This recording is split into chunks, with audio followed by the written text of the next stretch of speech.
design can be implemented, allowing for continuous production through the heating of fusion gas, reaction, exhaust, and separation of unreacted atomic nuclei for reuse. This increases the requirements for plant power supply while lowering the demands on the reaction vessel, significantly reducing construction difficulty.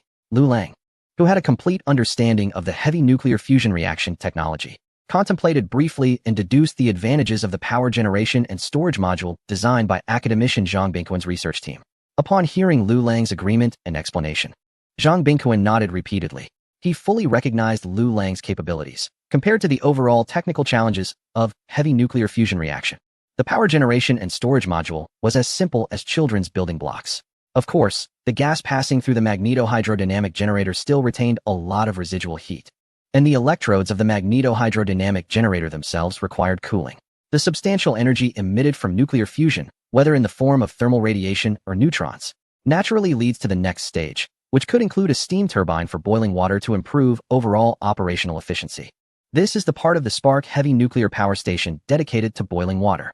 However, overall, the magneto-hydrodynamic generation accounts for the majority, with the boiling water segment contributing only 23% of the total power generation and can almost be considered negligible. Zhang Bingquan did not place much importance on the boiling water power generation section of the Spark heavy nuclear power station, but Shirley, standing nearby, was immediately intrigued. In future external communications, they could present the Spark heavy nuclear power station as an ordinary nuclear power plant, conveniently disguising it with the boiling water generation aspect. As the leader of the safety department, Shirley first thought of intelligence and public relations. The Spark heavy nuclear power station would definitely be officially operational in the future, and the large quantities of electricity produced would be continuously supplied, inevitably attracting attention from various parties. At that time, disguising it as a regular nuclear power plant would seem much more reasonable. No one would suspect that this seemingly ordinary nuclear power plant housed a heavy nuclear fusion reactor. However, it must be noted that whether it is the heavy nuclear fusion reactor at the core of the Spark heavy nuclear power station or a conventional nuclear power plant, both are designed for power generation. The difference lies solely in the vast disparity in their power output. After touring the nearly completed Spark heavy nuclear power station and reporting the specifics to the Strategic General Administration, the national machinery began a new round of public relations promotion. In order to deepen market institutional reform and further expand domestic demand, the country will increase investment in infrastructure. The development of new energy has been designated as a national strategic goal. The country commits to gradually reducing the use of fossil fuel power plants starting this year, aiming to completely shut down all fossil fuel power plants within 10 years. Within 15 years, the goal is to achieve the highest level of carbon emission standards globally, fully replacing fossil energy with clean energy. Starting today, the fuel surcharge will be increased in phases to encourage citizens to use electric vehicles, along with subsidies for electricity used by electric cars. At the same time, residential and industrial electricity prices will be reduced in phases. Official media have released a series of authoritative news reports. This sudden series of actions has left the public feeling somewhat bewildered. What the heck? I just bought a gasoline car. Is this like going back to the 49th year of the National Army? Are fuel prices really going to rise? Is there no justice left? Half of the cost of a barrel of oil is tax. Is this forcing us to buy electric cars? Everyone calm down. Didn't you see the news about the significant decrease in electricity prices? It should be that the fuel prices are being used to subsidize electricity prices. Considering the earlier news about expanding infrastructure, the authorities must be playing a bigger game, and the objectives are definitely not just related to electricity and fuel prices. Let us wait and see. Big game players, you better crawl away. Didn't the news say that within the next 15 years, we need to meet the highest international carbon emission standards? Those developed countries can't manage this in 30 years, let alone us as a developing country. It's over. The authorities must have been fooled by those foreigners. Eliminating fossil fuel power generation. How can we solve the huge energy gap in our country? Isn't the economy going to regress by 30 years? In no time. Online discussions regarding these official news reports have erupted across the domestic internet, with almost no one optimistic about these seemingly unreliable national strategic plans for new energy. Chapter 151. Are the citizens going crazy? The main reason for the disbelief among the citizens is that the country is simply too large and has too many people. Even though it is no longer the most populous country in the world, a population of 1.4 billion is still daunting.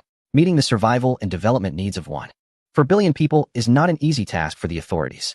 The survival and development of modern civilization cannot be separated from the application of science and technology. And the advancement of science and technology relies heavily on energy supply. While the country has substantial reserves of fossil resources like oil, coal, and natural gas, Most of them are difficult to extract, and compared to many countries and regions internationally, the truly easily accessible fossil energy resources are quite limited. Providing electricity for 1 billion citizens while also considering the energy needs for social and economic development puts immense pressure on the authorities regarding energy supply. Hydropower is highly variable due to seasonal factors, and the contribution of wind and solar power is minimal. Nuclear power plants are also not suitable for large-scale construction in densely populated areas. Therefore, thermal power plants, which burn fossil fuels, have become the mainstay of the country's energy supply. The proportion of coal energy once exceeded 70, while the combined proportion of oil and natural gas energy was over 21. Other sources like nuclear power and hydropower together only accounted for a mere 8. In this context, the idea of fully promoting the era of new energy and eliminating fossil fuels within 10 years seems utterly unrealistic.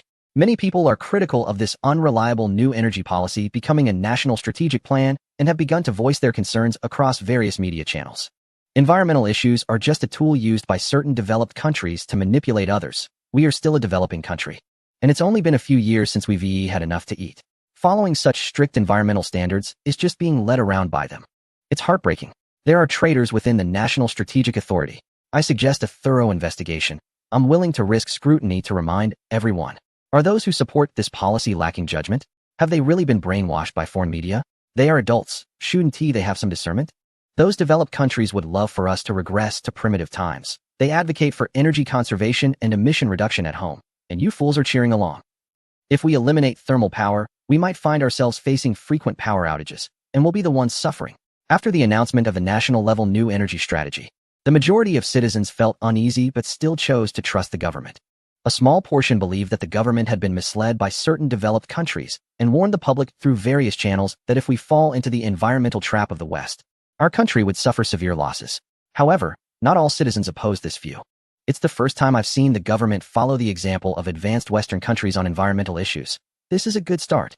I really wish we could fast forward 15 years. The environmental situation in our country is so dire that I can't bear it any longer. I just went to a certain region last month and have to say that not only are the citizens there of higher quality, but even the air is much fresher than here. I really hope the government is serious this time. Otherwise, I will definitely consider immigrating there. I really don't understand why such a large country struggles with a small environmental issue, and even smaller countries in Northern Europe seem to handle it better. I often feel embarrassed to admit I'm from my country when traveling abroad, as we are frequently criticized by those developed nations for our environmental issues. Among the supporters, there are also many voices that express disdain for the country, viewing being from my nation as a sort of original sin. They continuously demand that our country meet the standards of developed nations and have even become spiritual foreigners, frequently criticizing domestic phenomena that lag behind those countries. These negative comments quickly ignited anger among netizens, leading to a heated debate that started with the new Energy National Strategic Plan but quickly escalated to the familiar topic of environmental issues, ultimately touching on non-existent discussions about human rights, freedom, and many other aspects. Following the overspecification of a space elevator project, a new wave of online disputes erupted in the domestic internet sphere. On one side are the patriotic factions with an overwhelming numerical advantage, while on the other side are the anti-national elements backed by unknown foreign forces with financial support. The verbal war between the two sides has erupted across major domestic social media platforms. Such significant domestic movements have naturally attracted the attention of foreign intelligence agencies. A national-level strategic plan for new energy? Is there something wrong with the minds of the people in this country? Eliminating fossil fuels within 15 years? Isn't that a path to self-destruction? The head of a certain intelligence department looked bewildered at the information collected by his subordinates. The new energy plan is an officially released national-level strategy, certified by the authorities, and is by no means a frivolous rumor. This is why he feels so confused. In recent years, various methods have been employed to suppress the development of this country.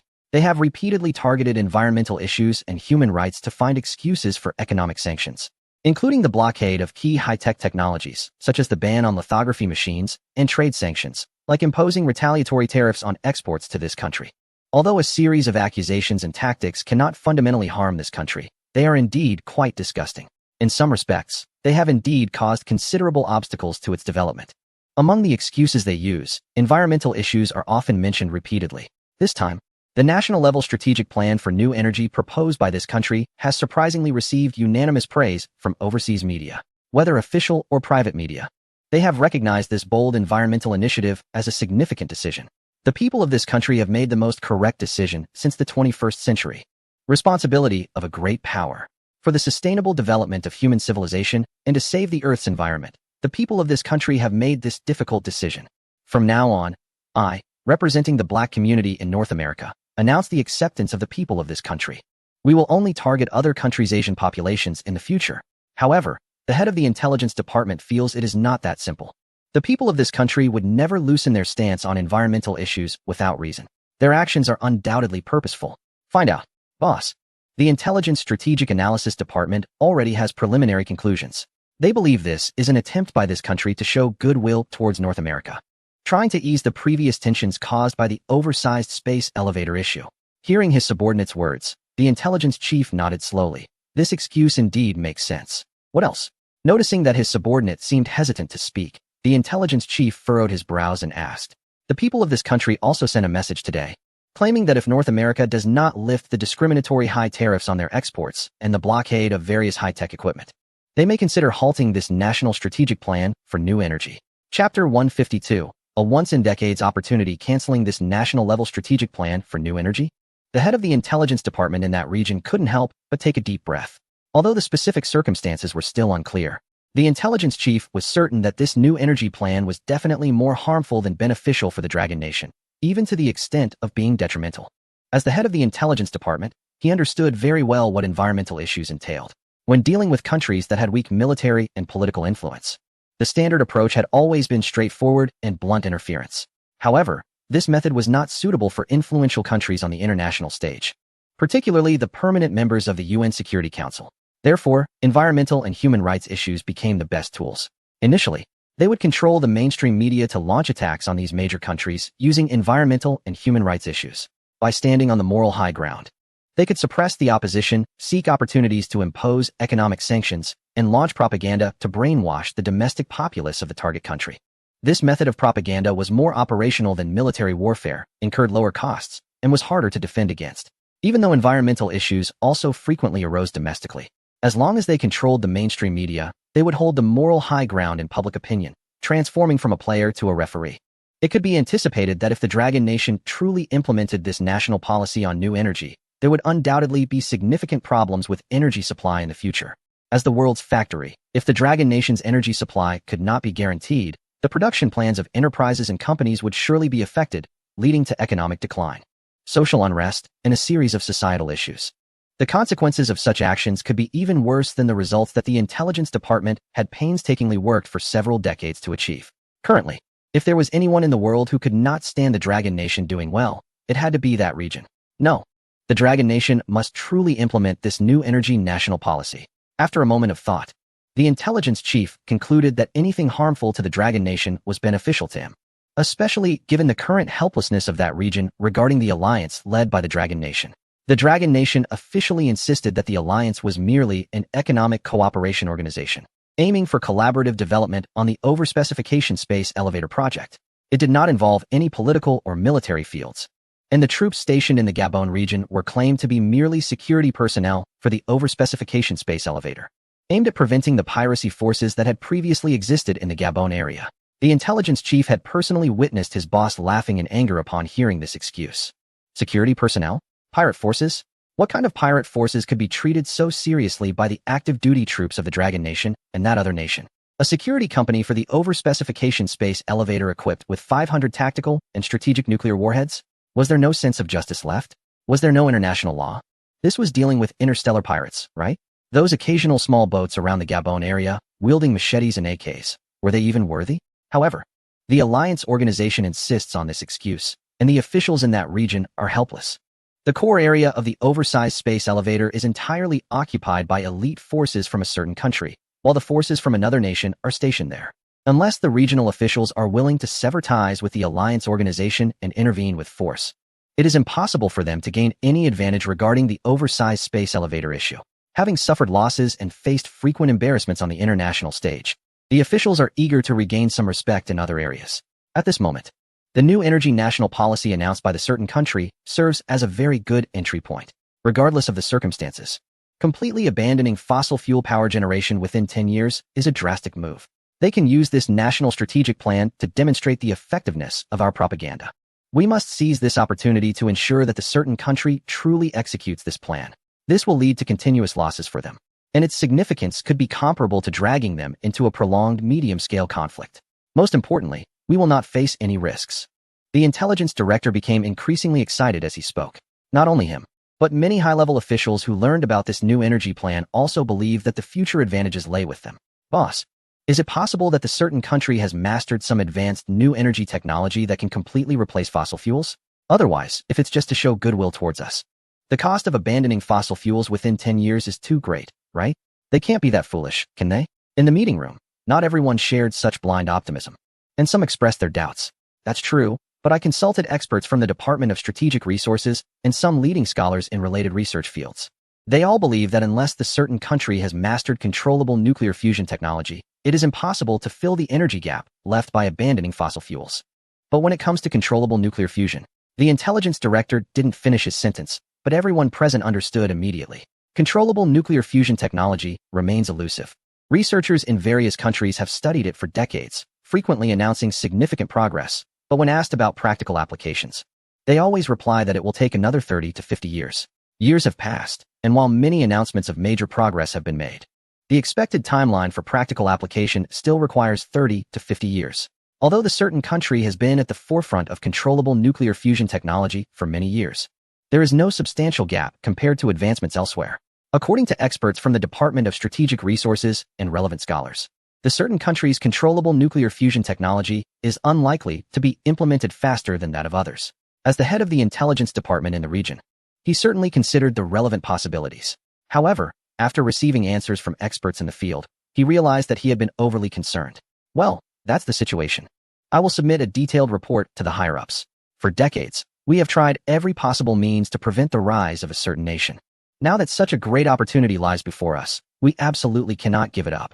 The intelligence director stood up, full of ambition, and declared his intentions to his subordinates, sweeping away the gloom from previous setbacks. Before long, the official announcement was made. We warmly congratulate the mentioned nation on becoming a member of the civilized world and thank them for their actions regarding environmental issues. In this regard, we will show goodwill by fully canceling import tariffs on their goods and ending the trade embargo on high-tech equipment. To ensure the implementation of the new Energy National Strategic Plan of the mentioned nation, the authorities had to make a significant move. 1. They completely canceled the high tariffs on goods from this nation, opening the doors wide. 2. They lifted the trade embargo on high-tech equipment, including photolithography machines and advanced technology chips, which had previously been restricted. The cost of this decision was naturally considerable. The first to be impacted were the domestic manufacturing companies in the region. The mentioned nation is known as the world's factory, boasting unparalleled industrial production capabilities. With an unmatched scale and cluster effect, they can quickly produce large quantities of high-quality and low-cost industrial goods, leading to industrial dumping in other countries. For products of the same quality, the price of goods from this nation is often only 10 to 30 of that of companies from other regions.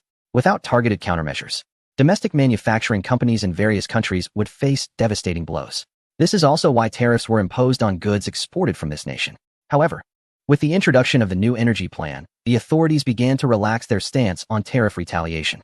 They believed that sacrificing a manufacturing sector that did not pose a threat to them in exchange for encouraging the mentioned nation to abandon fossil fuels was a very worthwhile deal.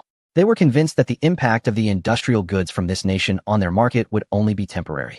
Once the nation started to gradually abandon fossil fuels, it would likely struggle to maintain the electricity supply for industrial production. In the long run, the powerful manufacturing capabilities that had caused headaches for the authorities would suffer a devastating blow. As for whether the new energy plan would serve as a pretext for deception, the authorities also prepared preventive measures. The details of the official announcement clearly stated that the reduction of tariffs and the lifting of the trade embargo on high-tech equipment would be phased. The specifics would correspond to the intensity with which the nation implements its new energy plan. The most intuitive indicator would be the number of fossil fuel power plants within the nation. After the country fully abolished fossil fuel power plants domestically, the region will also completely lift tariffs on any products from that country and fully remove trade embargoes on various high-tech equipment. Once the news reached the domestic internet, it nearly exploded with reactions. Some commentators expressed skepticism, questioning the motives behind such concessions, suggesting that the greater the concessions, the more beneficial the new energy plan must be for the other side. Others emphasized the need for vigilance against anything supported by adversaries, advocating for a strong opposition to such initiatives. Many voiced their trust in the government's strategic decisions, asserting that the official stance must have deeper strategic significance and that they surely have considered things more thoroughly than the public. There were also discussions about the dropping electricity prices, noting a decrease from a certain rate to a lower one, while fuel prices remained stable, which seemed advantageous for the general populace. Large-scale upgrades to the electricity grid were already underway in cities, considered part of major infrastructure projects aimed at significantly increasing the load capacity for industrial and residential electricity use. Additionally, plans for widespread high-power charging stations in urban and rural areas were underway, with the expectation that the number of charging stations would eventually surpass that of gas stations, and private charging stations would become common in households. However, concerns remained about the fundamental issue of energy supply replacement after the abolition of fossil fuel power generation. As the country genuinely pushed forward with the new energy plan, many netizens felt helpless to accept this reality. Yet, thoughts of potential energy supply shortages in the future caused distress among them.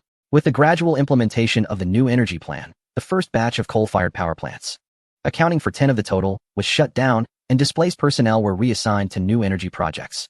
As the official stance became more resolute in promoting the new energy plan, the region announced it would immediately reduce previously imposed retaliatory tariffs to low preferential rates for trade partners. This decision faced immense backlash from numerous small and medium-sized manufacturing enterprises, leading to widespread discontent voiced by the manufacturing sector. In recent weeks, it was reported that over 20,000 companies had closed due to the impact of low tariffs on imported goods from that country, predominantly affecting small and micro enterprises. Concerns about a potential collapse of the domestic manufacturing industry began to surface. Upon receiving this intelligence, the intelligence officer was not particularly surprised. What about the other side? Have they confirmed the actual abandonment of 10 of their coal-fired power plants? Yes, they even officially invited our Foreign Affairs Department officials for an on-site inspection. Intelligence indicates that those thermal power plants have indeed been dismantled and abandoned. Hearing this response, the intelligence director nodded in satisfaction, but suddenly thought of something else. Has there been any news about power shortages within the country? As far as I know, there hasn't been any. But it should be that the number of thermal power plants is still too few, and the situation is still manageable. Exactly, it should be like that. This will be a protracted battle. We must persist. Even if we lose those small and medium-sized manufacturing enterprises domestically, in the long run, the industrial system that the people take pride in will also suffer a devastating blow. This is a necessary sacrifice. A damn necessary sacrifice. The subordinate reporting the situation glanced at the passionate intelligence director and couldn't help but internally scoff. The fate of those small and medium-sized manufacturing enterprises is of no concern to the lawmakers. Their focus is on the key sectors where capital is concentrated: banking, finance, aviation, pharmaceuticals, and military manufacturing. Exchanging the small and medium-sized enterprises for the collapse of the cumbersome industrial manufacturing system is a deal that anyone would consider worthwhile. The superscale space elevator, international trade cooperation, and the competition happening behind the scenes, as well as the changes brought about by the new energy plans, are all unfolding outside Lu Lang's vision. It wasn't until the head of the Security Bureau, Shirley, approached him that Lu Lang was once again connected to these international events.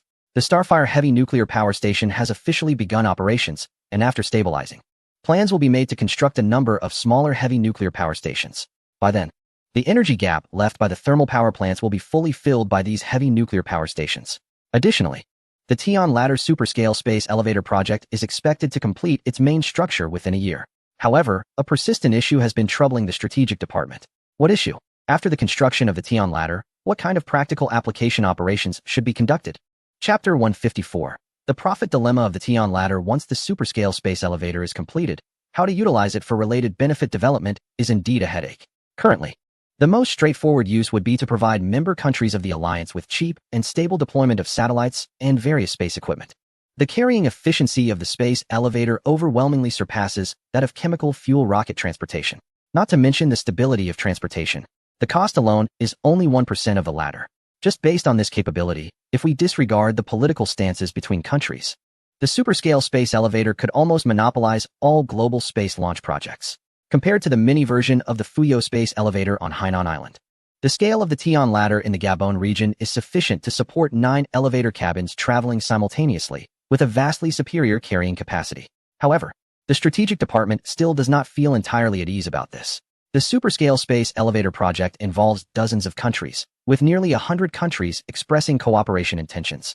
Ultimately, this has led to the birth of the colossal alliance organization. The investment of funds, manpower, and material resources from various countries is immense, akin to mountains and seas. Such substantial investment undoubtedly requires returns. The most stable relationships between nations hinge on enduring interests. For an alliance to exist long-term and even achieve further development, the Advanced Space Elevator project must provide returns that match the costs invested by participating member nations. However, given the current massive resource input from member countries, relying solely on space transportation and the deployment of satellites and other space equipment after the elevator's completion will likely not yield satisfactory returns. According to estimates from the strategic headquarters, once the elevator is operational, it will take only 6 months to complete the space transportation tasks for the Alliance members over the next 20 years. The pressing question now is what to do after those 6 months. It would be unthinkable for such an expensive structure to simply remain idle. Shirley expressed his concerns to Lu Lang regarding the challenges faced by the strategic headquarters. They had not anticipated that the advantages of the space elevator could become a problem. With 9 elevator cabins operating simultaneously at full capacity, it is feared that within a year, the near-Earth orbital space will be filled with space equipment transported by the elevator. More critically, within the Alliance, there aren't enough goods to justify such transportation to space. Take the Constellation program currently being implemented by the Dragon country, which involves the transportation of 18,000 satellites. This alone is already unprecedented globally. Even for other major countries within the Alliance, such as those in Europe, their combined space launch tasks over the next 20 years do not match the scale of the Dragon country's plans. As for smaller nations in the Alliance, their satellite launch plans, typically 3 to 5 satellites per year, are more about showcasing their presence than actual necessity. Lu Lang felt that this was indeed a tricky situation. The formidable space transportation capability of the Advanced Space Elevator is a powerful testament to the technological strength of large nations. However, beyond showcasing this power, interests are paramount for the smaller nations involved in the Alliance. If the benefits derived from the space elevator upon its completion do not meet expectations, those nations that were so eager to join may become equally disappointed and choose to leave. This is the outcome that countries excluded from the Alliance, such as those in North America, hope to see, and it is something the Dragon country is keen to avoid. In addition to the initial phase of deploying satellite equipment, in the second phase, we even plan to open a space tourism program and build a small space hotel, along with an enhanced version of the Hubble Space Telescope, to provide relevant astronomical research conditions for member nations within the Alliance. Shirley also proposed several planned service projects for the Advanced Space Elevator, covering fields like scientific research and tourism profitability. These sound good, but overall, the expected returns compared to the investment costs are still too small. Lu Lang couldn't help but shake his head slightly. If it's just what Shirley mentioned, then the simplified version of the space elevator on Hainan Island could also achieve that, just on a smaller scale. In the SuperSpec Space Elevator project, the various resources invested by different countries have already reached a staggering trillion-dollar level. Not to mention the nuclear warheads provided by certain countries and the military security resources from various nations. With such a large investment, relying on tourism and astronomical research projects to recoup costs is nothing short of wishful thinking. Shirley thought the same way, but even think tanks, including the Strategic Bureau, couldn't come up with any groundbreaking suggestions. His inquiry to Lu Lang was merely a shot in the dark. The Strategic Bureau had mentioned that if things didn't work out, they might consider opening up access to the Constellation project for member states of the Alliance, allowing them limited use of some functions within the project. Shirley spoke with a bitter tone, and Lu Lang couldn't help but frown upon hearing that. As a provider of industrial mass production technology for carbon nanomaterials and advanced nuclear fusion reaction technology, Lu Lang is undoubtedly a national treasure-level research expert. Therefore, he had also learned many state secrets through Shirley. For instance, the Constellation project is actually similar to another project led by a certain region. Despite official claims of peacefully utilizing space resources and developing space communication and media businesses, its most significant implications lie in military and intelligence applications, serving potential future conflicts. Concerning national defense security, the Strategic Bureau originally did not plan to open the Constellation project to other nations. But if they couldn't find suitable points of interest in the future, they would have no choice but to use it as a bargaining chip. However, doing so would lead to significant trouble. The Alliance organization publicly declares itself as a scientific and economic cooperation group without military or political implications.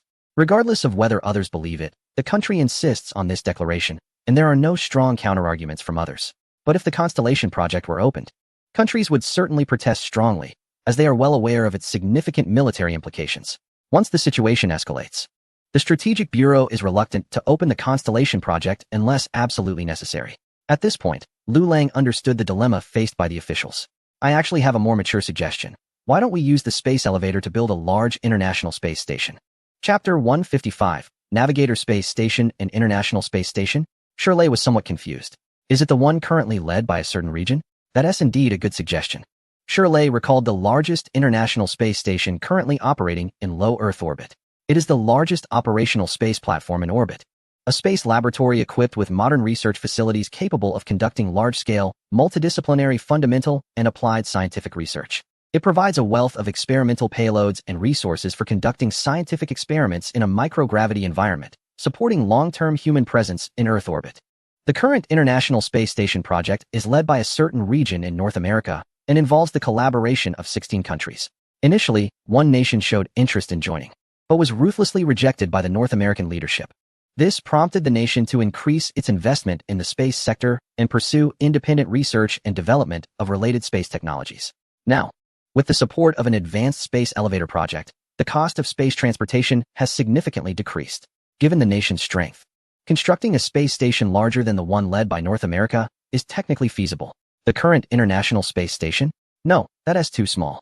I'm talking about a station that is 290 meters long, with a ring diameter of 798 meters and a circumference of approximately 137 meters. Capable of hosting over 5,000 permanent astronauts and carrying 300,000 tons of fuel. As Shirley pondered the idea of building a space station larger than the one led by North America, imagining the moment when those who looked down on him would now find themselves unable to reach his heights, Lu Lang interrupted his thoughts. What are you talking about? What is that supposed to be? Shirley, confused, almost thought there was something wrong with his hearing. What do you mean, 1,000 meters, 2,000 meters, 5,000 people? Are you talking about a space battleship? The largest international space station currently in orbit, built by North America, is merely 110 meters long, 88 meters wide, and weighs 400 tons, supporting a maximum of only 10 people at a time. The data Lu Lang mentioned seemed worlds apart from Shirley's understanding of a space station. In his most optimistic estimate, Shirley believed constructing a station about twice the size of the North American International Space Station was already the limit of his imagination. If the figures Lu Lang spoke of were accurate, then compared to that, the North American International Space Station would be nothing more than a bean sprout. Brother Lay, what is limiting your imagination? A 400-ton station that can only accommodate 10 people is called an International Space Station? The saddest part is, this is still the largest space station in the world. Brother Lay, times have changed. Our advanced space elevator is not just for show. It needs to be maximized for use. As Lu Lang patiently guided Shirley, he continued to refine his plan in his mind. The Navigator Space Station, a large international space station from the worldview of the wandering Earth, perfectly aligns with the conditions Shirley described. The technology for the Navigator Space Station is valued at 25 million points, which, compared to the 1 billion or 3 billion points for technologies like heavy nuclear fusion planetary engine technology and 550 series intelligent AI technology, seems trivial to Lu Lang at this stage. Therefore, he had long exchanged the technology for the Navigator Space Station, and now it was just the right time to use it. Subsequently, Lu Lang introduced many details about the Navigator Space Station to Shirley. In addition to providing communication and navigation services for the ground, which a series of other ordinary space stations can also offer, it includes unprecedented centrifugal gravity space structure technology, capable of generating centrifugal force similar to that on the Earth's surface, allowing astronauts inside the space station to move as if they were on Earth. In Shirley's view, this is undoubtedly leading-edge technology. Wait, you just mentioned the data. Why does it still have inconsistencies? Don't tell me you've been preparing this plan for the Navigator Space Station all along. As he listened, Shirley suddenly sensed something was off. Based on Lu Lang's detailed introduction of the Navigator Space Station, it was absolutely impossible for the other party to have thought of this plan on the spur of the moment. You might not believe it, but in the movie I'm shooting, titled The Wandering Earth 2, there is a storyline about the Navigator Space Station. The inspiration for this large international space station all comes from the movie's plot. But don't worry, as a hardcore sci-fi film director, the technology and data related to the Navigator Space Station have all been carefully considered and rigorously derived by me. Shirley indeed believed Lu Lang's explanation. If this Navigator Space Station had been proposed by someone else, Shirley wouldn't have bothered with it at all. Just the fuel alone weighs 300,000 tons. It's an unprecedentedly huge space station, and it would be strange for him to believe it. But this project was mentioned by Lu Lang. And considering Lu Lang's past brilliant achievements, carbon nanotube material industrial production technology, space elevators, and the critically important nuclear fusion reactors, which could not be overstated at that moment. As the head of the Security Bureau, Shirley finally understood why Lu Lang was so passionate about filmmaking.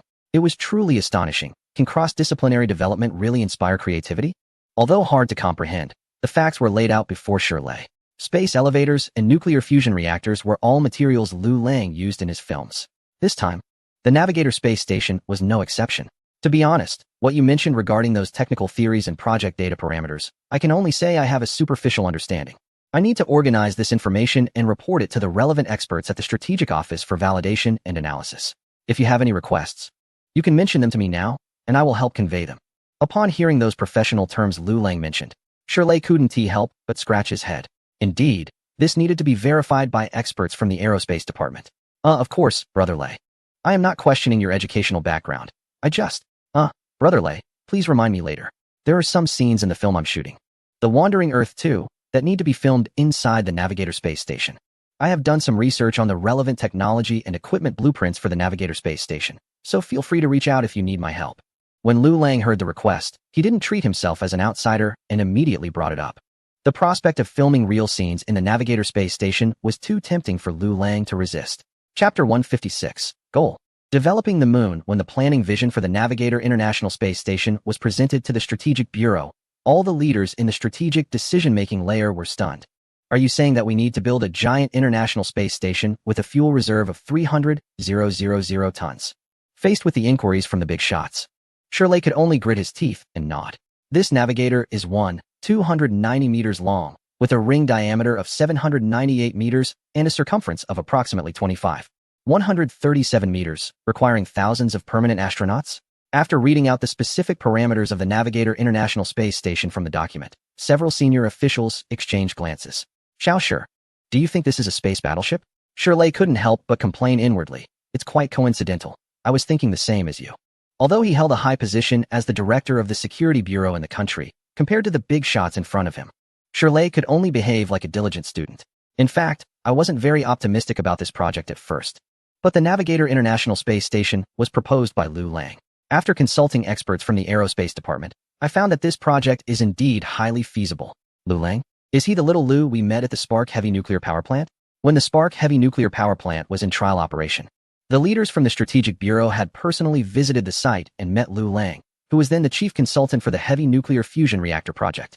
Despite being high-level leaders in the decision-making layer of the Strategic Bureau, these big shots were extremely busy, handling endless decisions and meeting important figures every day.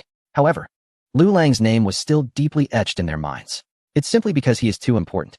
The country has traditionally adopted a strategy of keeping a low profile, gradually advancing towards becoming a world power through political, military, and economic changes. But with Lu Lang's emergence, the strategy of keeping a low profile was no longer effective. Technologies like carbon nanotube industrialization, space elevators, and heavy nuclear fusion reactors, any one of them could shock the world and propel human civilization forward significantly. The Strategic Bureau had considered secretly developing related technologies, but ultimately found these research achievements too dazzling. A groundbreaking structure like a space elevator holds significant meaning. We can't abandon it just because we want to keep a low profile, right? After weighing the options, they had no choice but to announce the existence of the space elevator and the industrialization technology for carbon nanotubes related to it.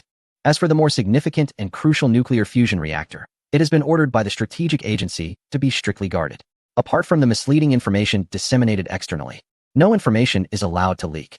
For the world, even the importance of the space elevator pales in comparison to that of the nuclear fusion reactor. However, when news of the space elevator emerged, it still caused unprecedented shock across various countries. Although there is still debate among leading scholars in the scientific community about whether the space elevator and the industrialization of related carbon nanotube materials can represent the fourth industrial revolution, there is no doubt that if news of the nuclear fusion reactor were to be exposed, everyone would acknowledge the significance of nuclear fusion technology. At that point, it would not only symbolize the beginning of the fourth industrial revolution, but also become an indelible monument in the history of human civilization. As the proposer of these scientific technologies, Lu Lang would undoubtedly become one of the greatest scientists in the nation and even the world. Despite currently being seen by the vast majority of people as merely a rising sci-fi film director due to confidentiality reasons, his importance in the eyes of the strategic agency is exceptionally significant. Therefore, the project plan provided by Lu Lang has successfully captured the strategic agency's attention. After further verification by the aerospace department and numerous experts in related fields, the project named Navigator Space Station has been recognized. The most crucial aspect is the series of related technologies and equipment blueprints that Liu Lang later provided for the Navigator Space Station.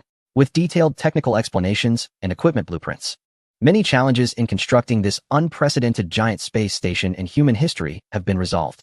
As for Liu Lang's request to lead the Wandering Earth 2 crew members into the Navigator Space Station for filming, the strategic agency has agreed. In fact, many high-ranking officials, including Shirley and several leaders from the strategic agency, feel indebted to Liu Lang. The primary reason is that, as inventors of these Nobel-level scientific technologies, they have had to keep their identities confidential for national strategic reasons. On one hand, it is to protect Liu Lang's personal safety, and on the other, it is to provide time for national strategic development. In the minds of many researchers, honor sometimes even outweighs life. Therefore, the strategic agency can only compensate Liu Lang in other ways. As for Liu Lang's passion for filmmaking, the strategic agency sees it as a minor issue. Utilizing the Tian-Teheo space elevator and the Navigator space station as filming locations is a small matter, as long as Liu Lang is willing and it makes him happy. Even coordinating a main battle unit with equipment to participate in the filming would be readily agreed upon by the strategic agency. Compared to the contributions made by Liu Lang, these requirements are truly insignificant. Once the construction of the super specification space elevator is completed, the Navigator space station construction plan will commence. The eligibility for participation in the construction of the Navigator space station will be matched according to the equity share of member countries in the super specification space elevator project. After verification, the corresponding usage rights for the Navigator space station will be granted based on the relevant equity shares. The Navigator space station will focus on numerous projects, including space exploration, space scientific research, extraterrestrial body observation, and the development of extraterrestrial resources. After the completion of the Navigator space station, the Lunar Exploration Plan will be initiated. The Lunar Exploration Plan includes establishing an outpost observation station on the lunar surface, arranging for astronauts to land on the moon, conducting relevant geological surveys and analysis. This will gather theoretical data support for subsequent lunar development actions. The timeline for the Lunar Exploration Plan includes establishing the lunar outpost within 6 months after the Navigator space station is completed, landing on the moon. Within a year, a comprehensive lunar base will be established to provide long-term residency conditions for personnel. Within 2 years, development in relevant fields based on lunar resources will commence. Chapter 157. Restarting the Lunar Landing Plan. When a series of follow-up projects regarding the super specification space elevator, namely the Navigator space station, were announced, it caused a global uproar. This unprecedented plan caught the member countries of the Alliance organization by surprise, as they received notification only at the last minute. In fact, even the official authorities of the Dragon Nation decided to initiate the subsequent Navigator space station plan only after the super specification space elevator project commenced. As for countries outside the Alliance organization, many in North America and Europe were completely blindsided, having received no prior information. Are the people of the Dragon Nation trying to restart lunar exploration before North America? Damn it, what is NASA doing? If this continues, our advantage in space will be overtaken by the Dragon Nation. Everyone, stay calm. Half a century ago, we in North America successfully landed humans on the moon. Even if the Dragon Nation successfully replicates that, they will still be half a century behind us. As long as we restart the lunar landing plan, any achievements they make will quickly become outdated. Admit it, the Apollo lunar landing program was a hoax. They, the government, have fooled the entire world. Otherwise, why haven't we had anyone land on the moon in so many years? Space technology has developed for half a century. Why do we still rely on rockets from other nations to send astronauts to the International Space Station? You make a good point. But the key issue now is that those from the Dragon Nation are already planning to build an unprecedentedly large space station, measuring 290 meters long. With a ring diameter of 798 meters and a circumference of approximately 137 meters, it will have thousands of permanent astronauts and 300,000 tons of fuel. My God, can anyone tell me if they are building some kind of space weapon? It's truly pathetic. Our International Space Station in North America looks laughable compared to this Navigator space station, like it's made of Lego bricks. The members of Congress continue to assert that we have an unassailable advantage in space. Just wait. One day these individuals from a certain country will be riding high above us. Guys, haven't you noticed? They are not only planning to restart lunar landings ahead of us, but also preparing to establish outposts on the moon, explore, build lunar bases, have permanent personnel, and engage in mining. This is colonization. They are preparing to colonize the moon. This is outrageous. There is our flag up there. That is our territory. This is an invasion. This is an act of war. Come on, the moon is a no man's land. First come, first served. Whoever lands there first claims it. It was us who turned down cooperation with them on the International Space Station. Now, their space technology has advanced by leaps and bounds, and they can independently build a massive space station capable of housing 5,000 people. This is all due to those foolish individuals in Congress. The announcement of the Navigator space station immediately dominated the headlines of major news outlets worldwide. After enduring various challenges like space elevators and carbon nanotube materials, their technological level has gained recognition globally. However, the unprecedentedly large Navigator space station project still elicited a continuous wave of shock. Among them, the sentiments of the citizens from a certain region are particularly complex. Once upon a time, such phenomenal high-tech achievements in space were exclusively theirs. They were accustomed to basking in the envy and praise from people around the world, always considering themselves the beacon of civilization. Now, the rapid rise of individuals from a certain country has left them astonished. Not only have they stolen the spotlight, but they have also garnered a significant following thanks to their superstandard space elevator and the future Navigator space station. This has left the citizens feeling frustrated and disheartened. Who can tell me why there was no news at all before the announcement of such a significant project? Is all the funding spent on you each year, the intelligence channels cultivated, and the developed informants all for nothing? The head of the intelligence department scolded his subordinates in the meeting room with anger. Just a few hours ago, the big boss had reprimanded him in the same manner. No one expected that while they believed the new energy plan would undermine their manufacturing competitiveness, leading them to sacrifice small and medium-sized enterprises, the other side would come up with something like the Navigator space station. The intelligence chief is now too occupied to pay attention to the dismantling progress of those power plants over there. The Navigator space station project has become the big boss's primary concern. Boss, this project seems like it was conceived on a whim. There were no signs of it beforehand. The member countries of the alliance organizations were unaware of this situation. No matter how powerful our intelligence capabilities are, we can't expect to foresee everything like a fortune teller, right? One of the trusted subordinates defended himself with some frustration, and the intelligence director shot him a fierce glare. In fact, he knew that it was unfair to blame his subordinate for the lack of information. The news had been concealed too deeply by the other side. The current situation is very unfavorable for us. Public opinion is almost entirely against us, and with the election approaching, the big boss urgently needs to turn this situation around. This morning, he has already instructed to restart the manned lunar landing program. In the future, we will be in direct competition with the other side. This restarted lunar landing program will become our primary focus. Everyone, get your act together. I don't care what methods you use. I want to know everything about the latest intelligence regarding the Navigator space station. Upon hearing the director's firm words, many intelligence agents in the conference room were taken aback, exchanging glances with each other. Restart the manned lunar landing program. They almost thought they were hearing things. But, boss, the other side has a space elevator. If we rely solely on rockets, it's impossible to surpass them in the lunar landing program. Rockets are widely recognized to be lagging behind space elevators in terms of payload cost, launch safety, and stability. Now, without the technology for space elevators, forcibly restarting the manned lunar landing program is nothing short of reckless. It has high costs and no foreseeable profit model, even if we successfully land on the moon. Aside from planting a flag and collecting some lunar soil samples as trophies, there would be no substantial benefits. After all, the region we are in does not have the ultra-spec space elevator that allows for remarkably low payload transport costs like the other side does. To develop the moon, relying solely on chemically fueled rockets is utterly futile. Meanwhile, they can easily transport heavy lunar development equipment into outer space using their space elevator. Chapter 158. The right team. This is not something we should be concerned about. We just need to do our own jobs well. The intelligence director ignored the subordinate's question. In his view, the most efficient solution to this issue was to send an elite special operations team to carry out a targeted elimination operation.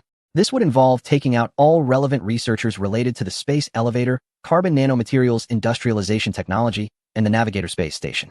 This was the real plan the intelligence director wanted to implement, a swift solution that aligned with the consistent methods of their intelligence center over the years. However, upon hearing his suggestion, the big boss immediately reprimanded him in an even angrier tone, instructing him to bury this utterly foolish plan deep in his mind. The reason was simple. The enemies they were now facing were no longer the small countries in regions like South America or the Middle East that could be easily manipulated. Sending special operations personnel to infiltrate other countries for high-value target elimination? That would undoubtedly lead to war. Especially since the counterpart is one of the 5 permanent members of the Security Council with complete sovereignty and strong economic and military power. A direct and open military conflict among the 5 permanent members must never occur, as no one can guarantee that such a conflict would not escalate into a terrifying nuclear confrontation. Clearly, the leader cannot bear such responsibility, especially at this critical moment when he is seeking re-election. If something were to happen, his intelligence chief could merely shrug and shift the blame to the leader, resigning at most with an apology. However, the political life of the leader would be completely ended. Therefore, the assassination plan was rejected as soon as it was proposed. Instead, another project aimed at competing in the space domain was initiated, the reboot of the lunar landing program. The leader knows that even if they successfully land on the moon again, sending their people back to the lunar surface, it will not change the fact that their competitiveness in space has already been surpassed. However, in order to regain support and seek re-election, he has no choice but to proceed with this plan. Almost everyone at NASA understands that even if the lunar landing program is successfully rebooted, their interests on the moon will not be guaranteed. After all, they do not have a space elevator, nor are there any plans for constructing a super-large space station, making it impossible to exert actual control over the moon. What they can do at most is send people to land on the moon again, leave a few footprints, and plant a few flags, nothing more. Yet, the members of NASA can only remain silent about this situation because they need funding. And who wouldn't want their salaries and bonuses to be more generous? Over the years, private enterprise SpaceX has taken away much of NASA's limelight.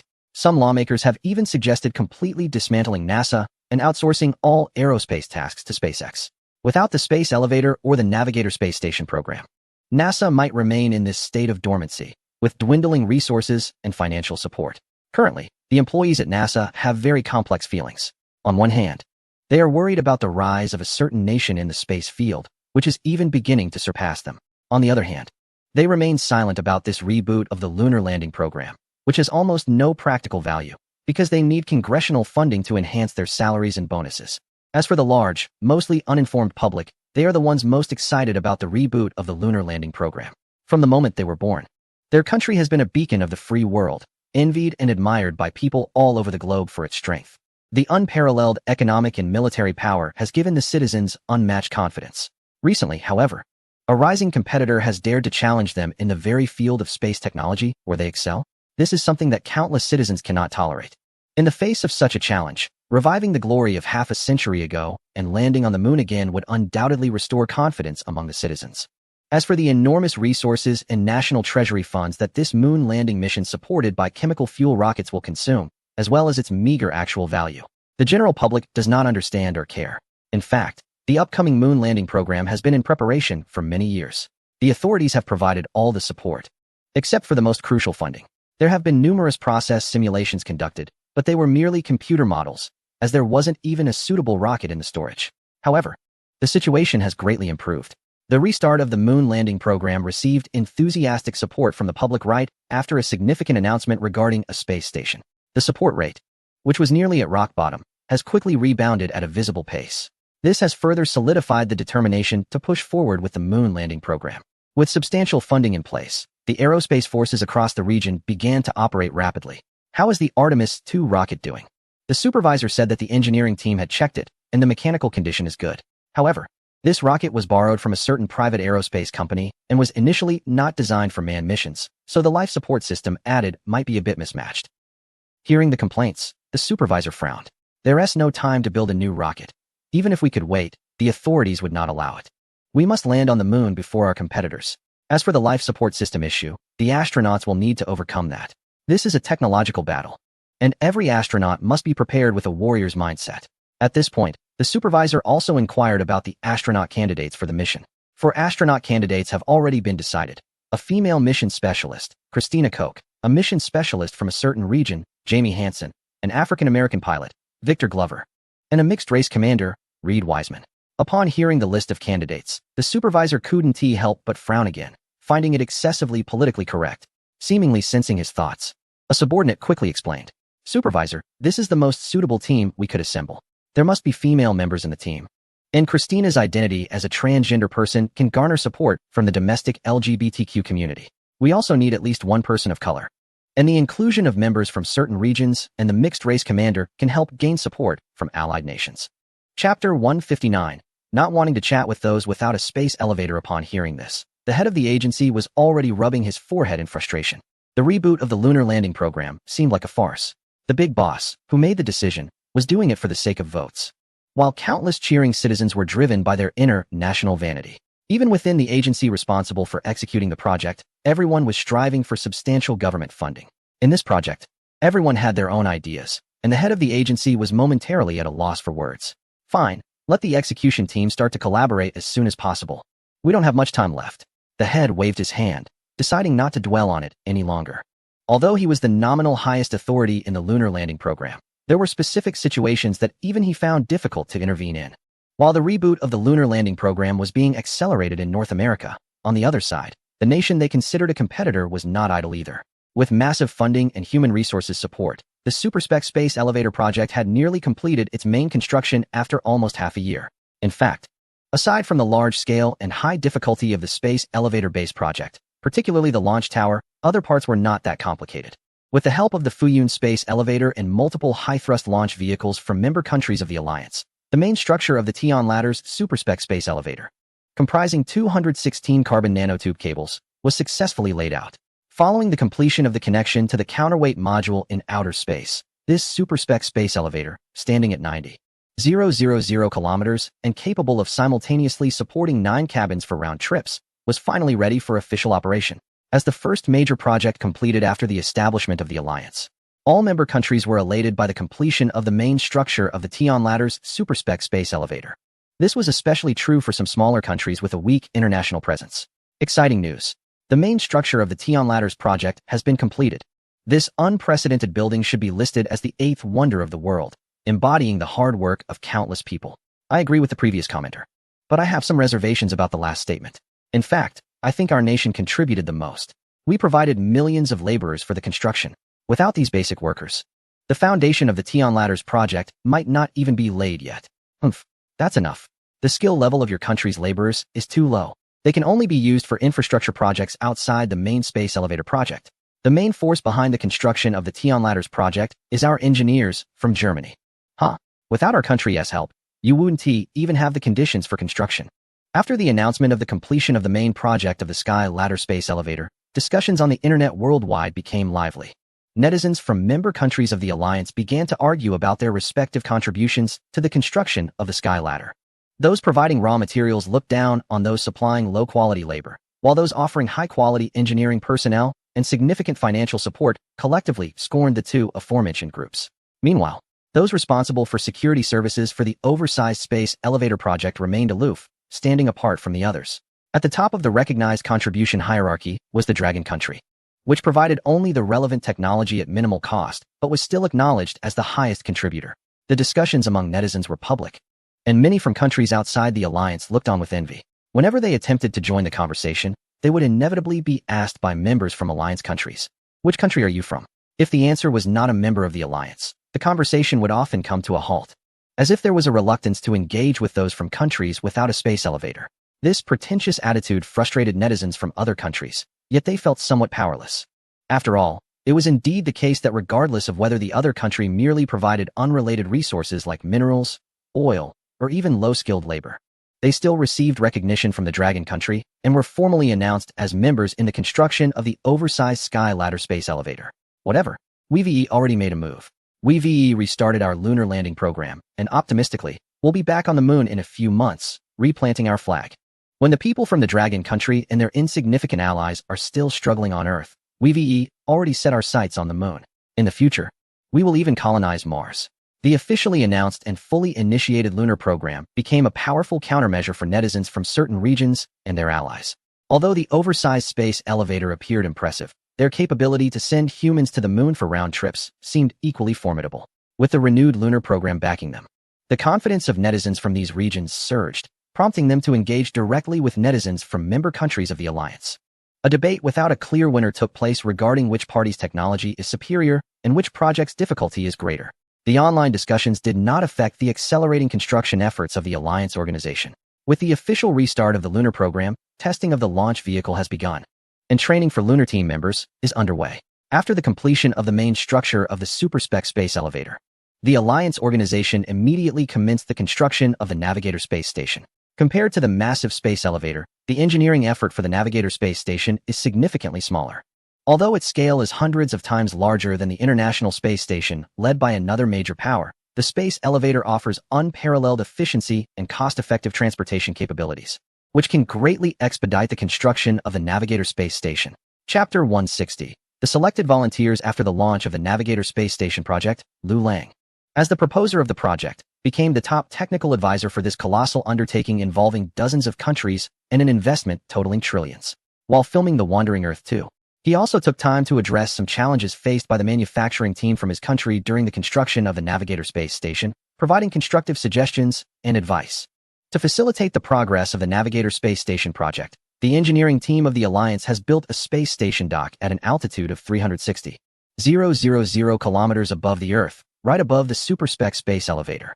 The Navigator Space Station is enormous and incredibly heavy, making it impossible to construct it entirely on the ground and then transport it to outer space. Therefore, its numerous components were modularized, allowing the manufacturable parts to be created on the ground and then transported to the space station dock in a parallel orbit using the SuperSpec space elevator for assembly. This approach significantly reduces the construction difficulties of the Navigator Space Station and minimizes the costs of sending the vast resources required into space. For the member countries involved in the construction, this is an unprecedented achievement and honor in human history. Imagine, this is humanity's first breakthrough of the shackles of gravity, building such an enormous vehicle in the vast blue sky. To be fair, I think the name Space Station Dock is quite lackluster. It should be called Space Battleship Manufacturing Platform. Oh my god, people from the other country can now build spaceships in space.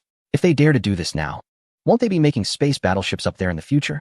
By the way, who knows if the Navigator Space Station is a space battleship? Although its main structure looks like a ring and appears non-aggressive, let's not forget that this isn't space. Star Wars has already given us a hint. Future space battleships might look like this. While the Navigator Space Station is indeed formidable, everyone, if our lunar program succeeds before the Navigator Space Station project, how will they respond? Beware of the other country using the space arms race to undermine the economy. Guys, you've all been fooled. It's important to know that the current projects such as the Super Specification Space Elevator and the Navigator Space Station being conducted by the Dragon Nation are funded and resourced by member countries of the Alliance. The Dragon Nation is only providing technology and hasn't invested much in terms of resources or money. In contrast, we have invested a substantial amount in our lunar landing program, which is all hard-earned money from our taxpayers. Netizens from various countries have been discussing the intensifying competition between the Alliance and our region online. At this point, it's no longer just a technological competition in the field of space science. It has gradually escalated to a contest of national fortunes. Several months have passed, and Lu Lang has even completed the filming of all special effects for The Wandering Earth 2, excluding the scenes involving the space station. The construction of the Navigator Space Station is now basically completed. Compared to the space station in the movie, the real-life construction has many differences and modifications. After all, in the worldview of The Wandering Earth, the Navigator Space Station carries many important tasks. In the film, it accompanies the Earth at a relative distance of 100,000 kilometers, providing early warning, navigation, and communication support. The Navigator Space Station stores the DNA maps of known plants and animals worldwide and has a digital database of all human civilizations, along with 300,000 human embryos. If an unexpected situation occurs on Earth, the Navigator Space Station would execute the C plan, stop accompanying the Earth, and head towards Proxima Centauri. It can be said to be the last hope for the continuation of human civilization in the Wandering Earth. However, in reality, the Sun hasn't aged rapidly or expanded dramatically as depicted in the movie. Therefore, the real-life Navigator Space Station does not have to bear such a heavy burden. Projects like the DNA maps of plants and animals, the 300,000 human embryos, and the complete digital database of human civilization have all been omitted. Considering that the real Navigator Space Station does not need to provide early warning, navigation, and communication support for Earth after the destruction of the Moon as in the movie, many modules that seemed quite cumbersome to Lu Lang have been optimized accordingly. The first to be optimized is the exaggeratedly large fuel reserve. The design initially included a fuel reserve of up to 300,000 tons, which occupied a significant portion of the Navigator Space Station. This was necessary in the movie since the tasks assigned to the space station required considerable endurance. In reality, the Alliance does not place the hope of human civilization's survival solely on this space station. Additionally, the Super Specification Space Elevator can conveniently and quickly supply the Navigator Space Station. In Lu Lang's view, everything seemed unnecessary and bloated. Any modular projects that affected the construction schedule were optimized. The space station in reality is much smaller than its depiction in movies. This is also a key reason why the Navigator Space Station project could be completed in just a few months. As soon as the main structure of the Navigator Space Station was finished, Lu Lang immediately applied to Shirley for a site visit with the crew members. He had been eagerly waiting to conduct on-site filming inside the space station for a long time. And of course, he couldn't forget it. On the other hand, the Strategic Command did not go back on its word and quickly agreed. However, to keep things discreet, they did not directly invite Liu Lang to take the space elevator to the globally anticipated Navigator Space Station. To celebrate the completion of the Navigator Space Station, we are calling for artists from member countries of the Alliance to create a promotional video for the space station. Selected volunteers will have the opportunity to be among the first to visit the space station. This announcement immediately caused a huge stir. Being selected as a volunteer would be an immense honor. Within just one day, over 300,000 people from the member countries signed up, including many renowned filmmakers, photographers, and journalists who had received international awards.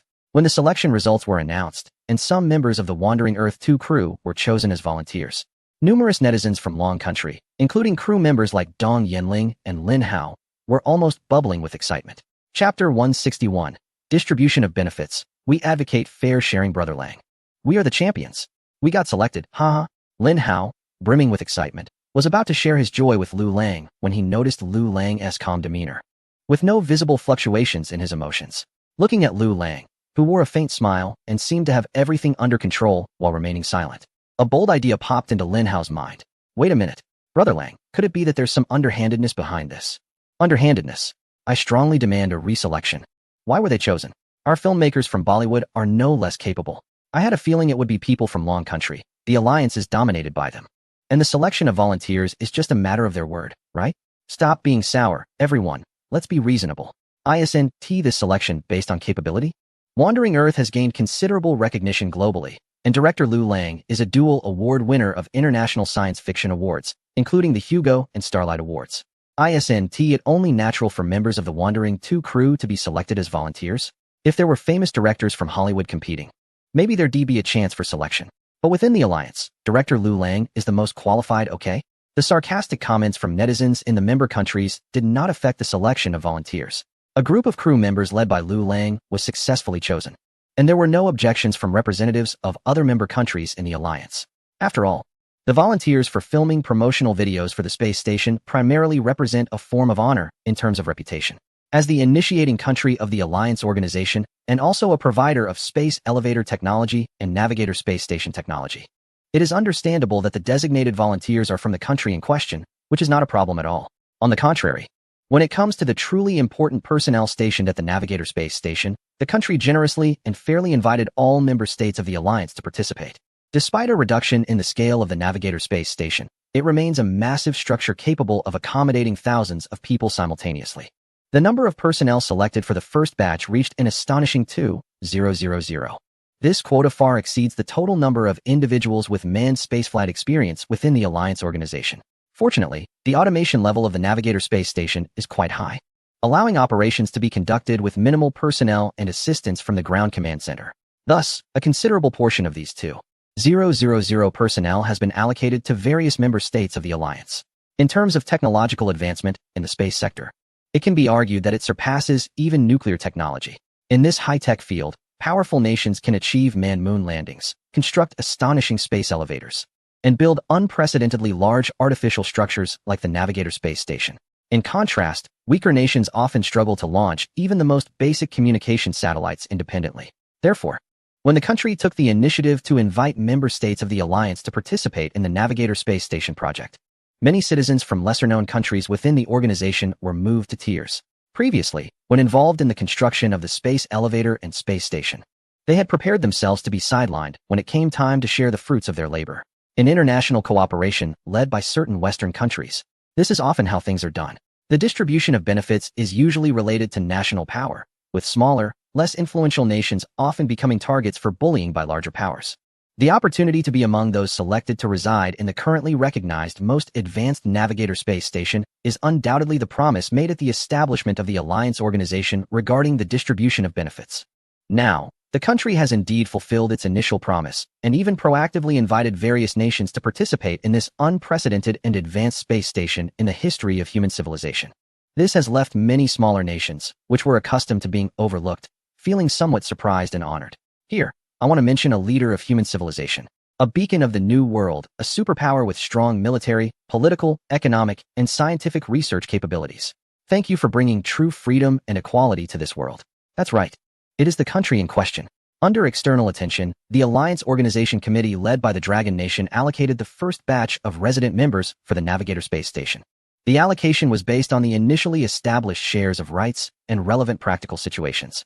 The Dragon Nation undoubtedly occupied the majority of the slots, nearly half. Around 1,000 individuals. This included formal astronauts, researchers from the Academy of Sciences with backgrounds in chemistry, physics, astronomy experts, as well as specialists in security, communications, and engineering. Germany sent over 100 engineering experts and theoretical scholars, preparing to conduct related theoretical experiments within the space station.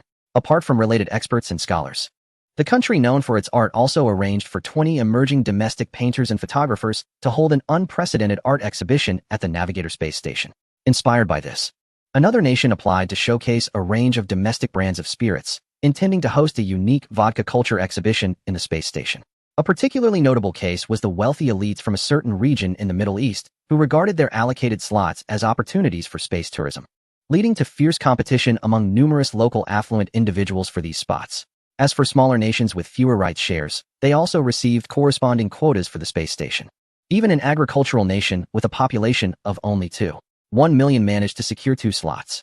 The first distribution of interests within the Alliance organization was truly equitable. Chapter 162. The Journey of Volunteers. Brother Lang. What should we pay attention to this time? I'm so nervous. This is probably the highest honor in the arts circle, right? Assistant Director Lin Hao asked Lu Lang while carrying his luggage. Following behind were Wu Jin and some members responsible for filming. They were invited to the Navigator Space Station to shoot promotional videos related to the space station and the space elevator, which could be considered a highly prestigious political task. As the only individuals officially invited by the Alliance organization to visit the Navigator Space Station, their filming and interview tasks could nearly be compared to directing the opening ceremony of the 2008 Olympic Games. As the only selected unofficial individuals from their country, the film industry was envious and jealous of their opportunity. Lu Lang glanced at Lin Hao, who was dressed in a custom suit with a tie and had his hair styled in a mature manner, and couldn't help but chuckle. Some members of the Wandering 2 crew had been invited to board the Navigator Space Station for a month-long exploratory test mission. Aside from shooting some promotional videos for the Navigator Space Station and conducting routine interviews inside, there wasn't much extra workload. It was almost like a trip. ISNT, there's still some footage of the space station we haven't shot yet? This is a perfect opportunity for a field visit. Indeed. It would be a shame not to seize such a good chance. However, I remember their essay scene in the storyboard where the space station has an explosion. Oh no, Lu Lang, you couldn't have prepared for that in advance, right? Thinking of this, Lin Hao felt a cold sweat break out on his back. As Lu Lang's most reliable partner in filmmaking, Lin Hao had witnessed all of Lu Lang's bold actions as a director during their shoots. He had requested military cooperation for filming, incorporated real weapons and equipment into the movie, and even featured military aircraft and warships. But this time, the situation was entirely different. Previously, it was on land or at sea. No matter how realistic the shooting was, the danger could be controlled within a safe range. But if the explosion scene in the space station really took place inside the station, Lin Hao could almost foresee the entire Navigator Space Station collapsing before him. Lu Lang, you're like a brother to me. Let us be cautious this time, okay? No more of those real-life stunts. If we really blow up the space station, our lives will be over. Lin Hao quickly urged Lu Lang with a worried expression. Don't worry, Haozi, I know what I'm doing. I want to take on anything I'm not sure about. Lu Lang raised an eyebrow and made an okay gesture to Lin Hao, indicating that everything was under control. Not sure about it. Oh no, Lu Lang, you don't really mean to do that, do you? I'm not asking if you're confident. When the members of the Wandering 2 crew arrived at the space elevator base near Libreville, the capital of Gabon, they were all stunned by the scene before them. Compared to the mini version of the space elevator in Hainan, the enormous scale of the Tian Teheo Superspec space elevator was breathtaking. Dozens of launch towers stood like towering peaks, rising from the sea-level base of the space elevator. The over 200 towering cables of the space elevator were intimidating to behold. On the surface of the space elevator base where everyone paused, countless workers and vehicles moved about like ants. The entire Tianli number space elevator is like a machine built from countless precision parts, continuously operating in close coordination with numerous gears and springs. To be honest, the panoramic view of the Tianli number really resembles the scenes in our first film, remarked the assistant director, Lin Hao, as he gazed at the towering space elevator. Many crew members nearby nodded in agreement with his sentiment. That's why we need to blow up Jupiter in the second film. We're making a sci-fi movie. If everything in it became a reality, it would just turn into a documentary. Lu Lang waved his hand dismissively. Lin Hao, momentarily lost in thought, didn't notice anything unusual in Lu Lang's response. After arriving at the designated area, representatives from a coalition organization quickly came to greet them. The crew members soon followed the guide to the entrance of the space elevator. A total of 9 elevator cabins were operating simultaneously, compared to the mini space elevator on Hainan Island. The Tianli number not only exceeded it in the number of cabins, but also in their carrying capacity. Currently, all 9 cabins were in operation. 5 of them were cargo cabins, each with a capacity of around 100 tons. Since they were cargo cabins, the issue of human G-force tolerance didn't apply, allowing them to reach geostationary orbit in as little as 1 hour. The remaining 3 were passenger cabins, with capacities of 50, 100, and 150 people, respectively. The one we are taking is a small cabin designed for ordinary people, with the minimum G-force pressure suitable for 50 passengers. However, it takes the longest time, requiring a full 9 hours to reach the geostationary altitude above the Earth. Lastly, there is an emergency cabin that can be used for both passengers and cargo, which remains inactive and on standby most of the time. The guide introduced the space elevator while assisting the crew members in putting on specialized pressure suits in preparation for the ascent. I know this well. I have experience. Wu Jin recalled the time he was tricked into boarding the Fuyo number by Lu Lang. He looked up and found Lu Lang nervously touching his nose. Too shy to make eye contact. Everyone must wear the pressure suits properly. They help us counteract some of the pressure during the elevator's ascent and provide additional protection. In the outer space of Earth, at an altitude of 100,000 to 200,000 kilometers, there is a highly intense radiation belt. Without the protection of the pressure suits, we could be exposed to lethal radiation. The guide reminded them of the precautions like a flight attendant. Before long, the space elevator cabin swiftly ascended with the crew members on board. Even though it was the cabin with the least G-force among the 9, the pressure experienced during its rapid ascent was still far greater than that of any bungee jump or drop tower ride. During his first ride on the space elevator, Lin Hao fainted protectively as the cabin ascended. When he opened his eyes again, everyone had already arrived at the space station dock located in geostationary orbit. Chapter 163. Countdown to returning to the moon. As the hatch opened, the massive space station dock appeared before the crew members. Above this space station dock sat a uniquely designed, futuristic sci-fi-style spacecraft. The Navigator Space Station featured a large circular spacecraft structure that immediately reminded all onlookers of depictions of space battleships from Hollywood sci-fi blockbusters. However, this time, it was a coalition organization led by a certain country that had successfully created such a space battleship in the real world. The circular structure of the space station, combined with slender corridors connecting to the main control room, gave the Navigator Space Station a refined and aesthetically pleasing harmony, making it seem like a floating piece of art in space. How stunning. Quickly, let us take 100 close-ups from this angle. Upon seeing the Navigator Space Station, Lu Lang's eyes lit up. It was exactly the appearance of the Navigator Space Station he had envisioned from the wandering Earth. He quickly instructed the crew members behind him to start filming close-up shots. When the crew members were invited to board the Navigator Space Station, their mission was to shoot a promotional video for external publicity. They aimed to inform the citizens of the member countries about where their funds and resources were being allocated and what magnificent results had been achieved. It was also intended to let other countries around the world understand the technological capabilities of the Navigator Space Station and recognize the coalition's technological strength. Moreover, it sought to fundamentally counter the slander from certain regions, which claimed that the Navigator Space Station was a potential space battleship that could be applied in military fields in the future. The promotional video the crew members were about to produce would clarify this rumor. The coalition established itself as an organization focused on economic and scientific research cooperation since its inception. The so-called military cooperation is merely necessary protection for the coalition's assets. Similarly, the latest scientific achievement, the Navigator Space Station, will serve as a comprehensive international space station for scientific exploration, focusing on sustainable development of the moon in the future. Any rumors about the militarization of the Navigator Space Station are the most disgraceful slanders. We will once again solemnly express this stance. Brother Lang, do you believe this statement? Lin Hao quietly remarked while listening to the voiceover from the coalition spokesperson in the promotional video. The militarization of a space station is a matter of capability and willingness, which is not something we should worry about. Lu Lang shook his head, uninterested in the topic, and called the crew members to continue filming inside the Navigator Space Station.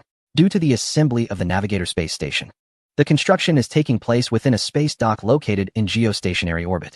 Consequently, its internal structure is not as limited as that of other spacecraft built on the ground. This has resulted in a significantly spacious environment for personnel activities within the station. The entire Navigator Space Station contains over 2,000 independent compartments of varying sizes, sufficient to accommodate 2,000 crew members comfortably. Lu Lang and others, acting as volunteers from the Alliance, moved freely within the Navigator space station. Aside from the critical main control room, all areas of the station became their locations for material collection and filming. 2 days after their arrival at the station, the Navigator space station was finally ready. With a slight tremor, the station's thrusters activated, and the Navigator space station began its month-long navigation test mission. Wow, Brother Lang. How is gravity restored? How can I walk on the ground? Just hours after departing the space dock, the Navigator space station, with the aid of its centrifugal gravity space structure, initiated a simulation of Earth's gravity. This caught Lin Hao, who had just adapted to the low-gravity environment, off guard. This simulation of surface gravity is a unique feature of the Navigator space station. In simple terms, it generates a sense of gravity for personnel inside the station through the centrifugal force produced by self-rotation, allowing activities in space to resemble those on the ground while mitigating the negative impacts of rotational motion on the station's crew. The zero-gravity environment in space can often be a headache for astronauts. Living in such an environment for extended periods not only affects scientific research and daily life, but can also lead to issues like muscle atrophy and osteoporosis. The unique simulation of surface gravity in the Navigator space station amazed many seasoned astronauts with prior space mission experience. As one of the largest spacecraft in the world and in human history, the first mission of the Navigator space station naturally attracted global attention. The launch of the Navigator space station stirred the hearts of countless people, and its unique cutting-edge technology for simulating surface gravity left many in awe. As the Alliance's space project progressed rapidly, its competitor's lunar return project had no choice but to accelerate its timeline. How long until the Artemis II rocket is ready for adjustments? The NASA administrator furrowed his brows as he looked at the flood of reports about the Navigator space station online. Being the nominal commander of the lunar return program, he bore immense pressure during this period. Boss, everything is ready. The optimal launch window is just 3 days away. The supervisor finally breathed a sigh of relief and announced that the rocket launch for the lunar return program would officially take place in 3 days. The actions of the rival nation were quite reckless, allowing non-professionals to enter such advanced space vehicles as the space station. Coming back to his senses, the supervisor noticed in the news reports that among the 2,000 residents of the Navigator space station, more than half were ordinary people without relevant experience. Not only were there no professional pilots, but even painters, photographers, and film directors had been invited aboard. This made him somewhat disdainful of the casual selection process for personnel in the competitor's project, while secretly feeling a mix of envy and jealousy. There was nothing to be done. The Artemis II rocket, launched from the ground, was limited by its launch method and location and could carry at most 4 astronauts, no matter how hard they tried. Chapter 164, Launch Successful. The good news, however, was that although the rival nation's Navigator space station had already begun its test phase, this navigation test would last for a month. Even with an optimistic outlook, there would be at least another month before they could complete testing and take the next steps towards the moon.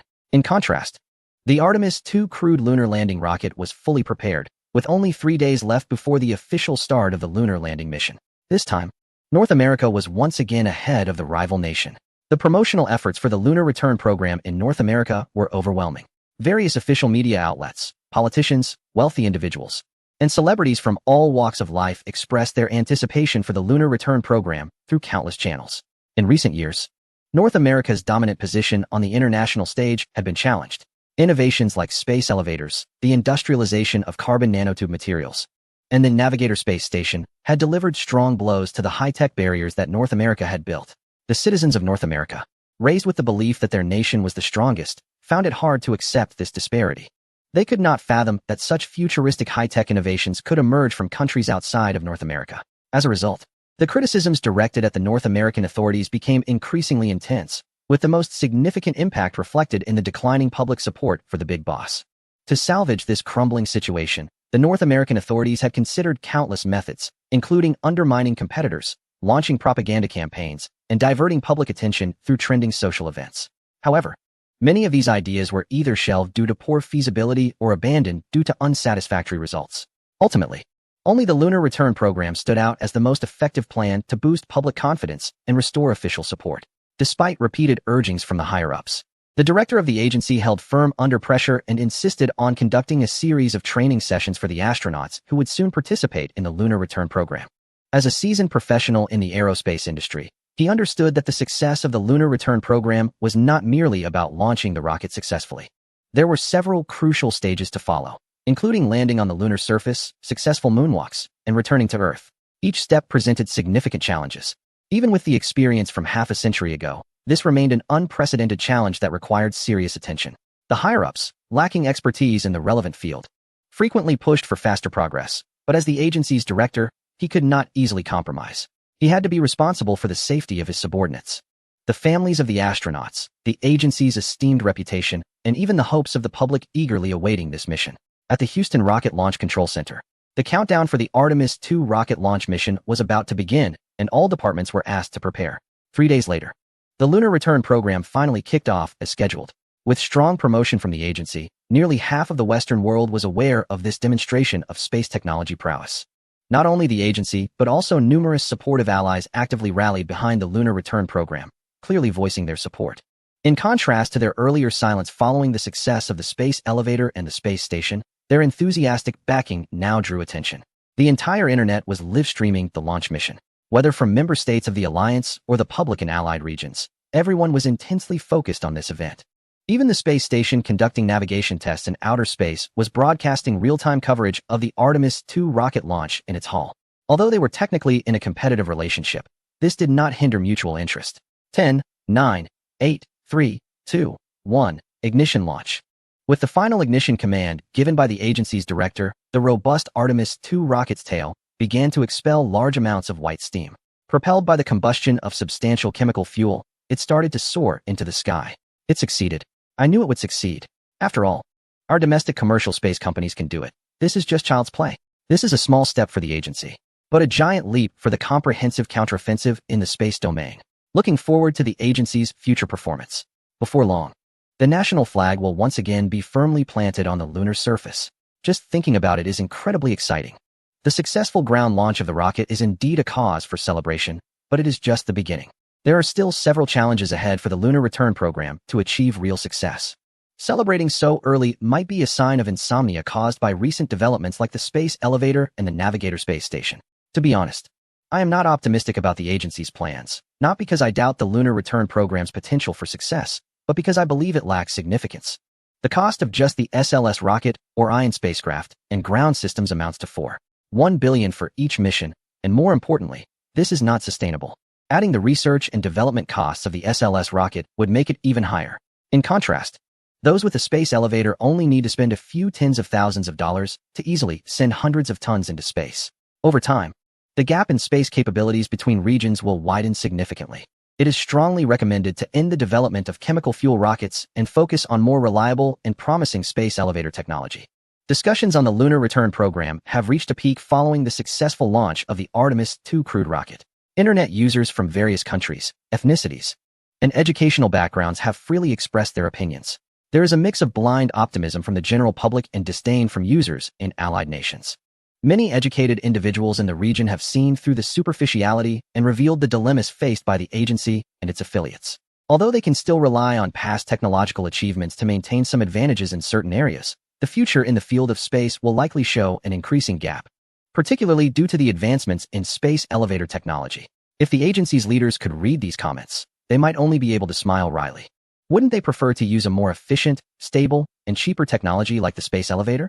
The key to building a space elevator lies in the industrialization of carbon nanotube materials, which is firmly held by those who have mastered this technology, making it impossible to disclose specific details.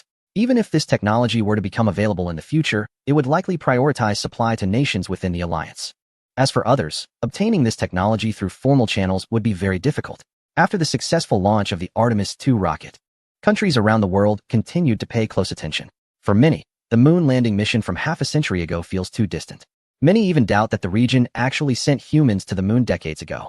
Therefore, this global live broadcast of the lunar return program has attracted the close attention of billions worldwide. After the successful launch of the lunar return rocket, the Artemis II rocket, following 72 hours of travel to the moon, finally entered lunar orbit. After 78 hours and 11 minutes post-launch, the spacecraft conducted a lunar flyby. At 88 hours and 25 minutes after launch, 3 astronauts officially detached from lunar orbit in the lunar module, preparing to land on the moon's surface. The astronaut from a certain country remained in the command module orbiting the moon. At 89 hours and 2 minutes after launch, the lunar module made contact with the moon's surface, and half an hour later, the hatch officially opened. I am so excited. I want to thank my mother for raising me on her own. I will prove to the world that the man who abandoned us made the most foolish decision of his life. As the hatch of the lunar module opened, a figure in a spacesuit eagerly jumped out, becoming the first to leave footprints on the lunar soil. He then addressed the camera broadcasting live to the world, excitedly delivering a speech he had prepared for a long time. Hearing the words of this astronaut, the NASA administrator, who had been ready to celebrate, suddenly turned pale with anger as he raised his hands. What is going on? Who allowed him to be the first one out? Why isn't he following the protocol? The NASA administrator clenched his fists in frustration, questioning those around him.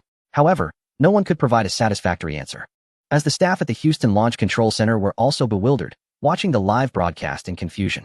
There had been strict plans regarding the order of who would step onto the moon first, who would speak, and the content of their speeches. This is a small step for me personally, but a giant leap for human civilization. The words of the first human to land on the moon, which emphasize the significance and depth of the moment, are forever inscribed in the history of human civilization. In this return to the moon mission, the official plan was for the Mixed Heritage Commander to represent everyone and land first, followed by a carefully crafted speech covering the unbreakable interests of the region and its allies, and the unassailable advantages in space. A female astronaut was to land next, followed by the only astronaut of color in the lunar team. After receiving the order of landing, the astronaut of African descent protested multiple times, feeling discriminated against. Everyone knew that the first person to land on the moon would receive almost everyone's attention and become a hero, while the last person would be overlooked and reduced to an afterthought.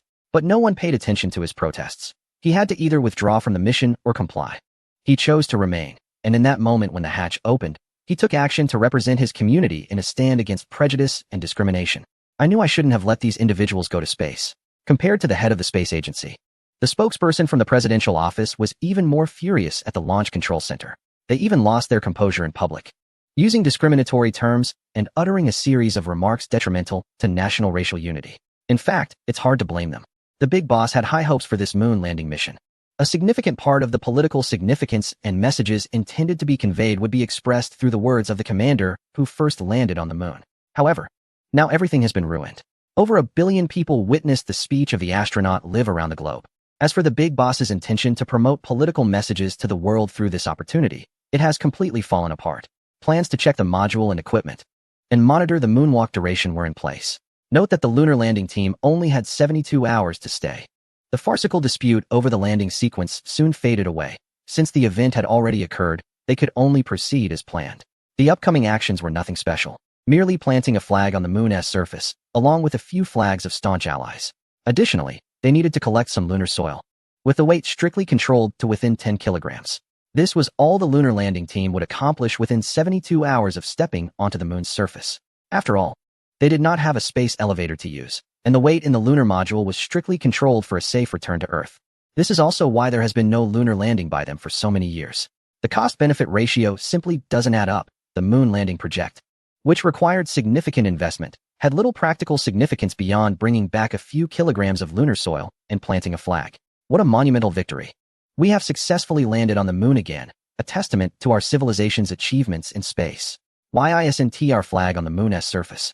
Aren't we allies? After so many years of being a loyal supporter, don't you understand? Allies and supporters are not the same thing. Wait guys, what's happening? Why has the live broadcast signal been interrupted? Right, I just saw that the commander of the lunar team looked a bit off. I hope nothing is wrong. As the global live broadcast was ongoing, many viewers suddenly noticed the screen had frozen and the signal was lost. Just when the audience was puzzled, the space agency issued an announcement.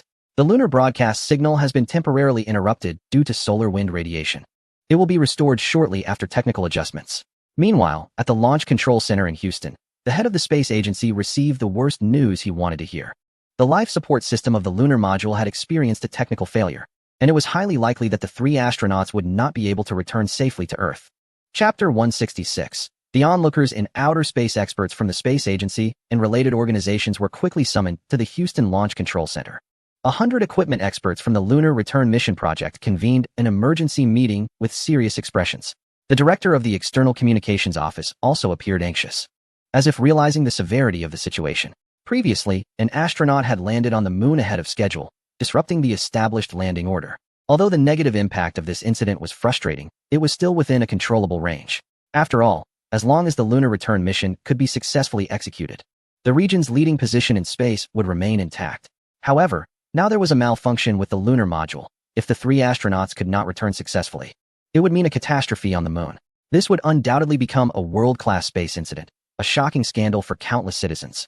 It's important to note that this lunar return operation was being broadcast live, with over 1 billion people around the world watching.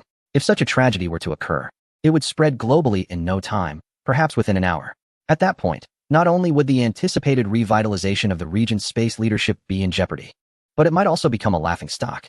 As for the expected boost in public support, it would likely plummet, and the director might even have to resign in disgrace.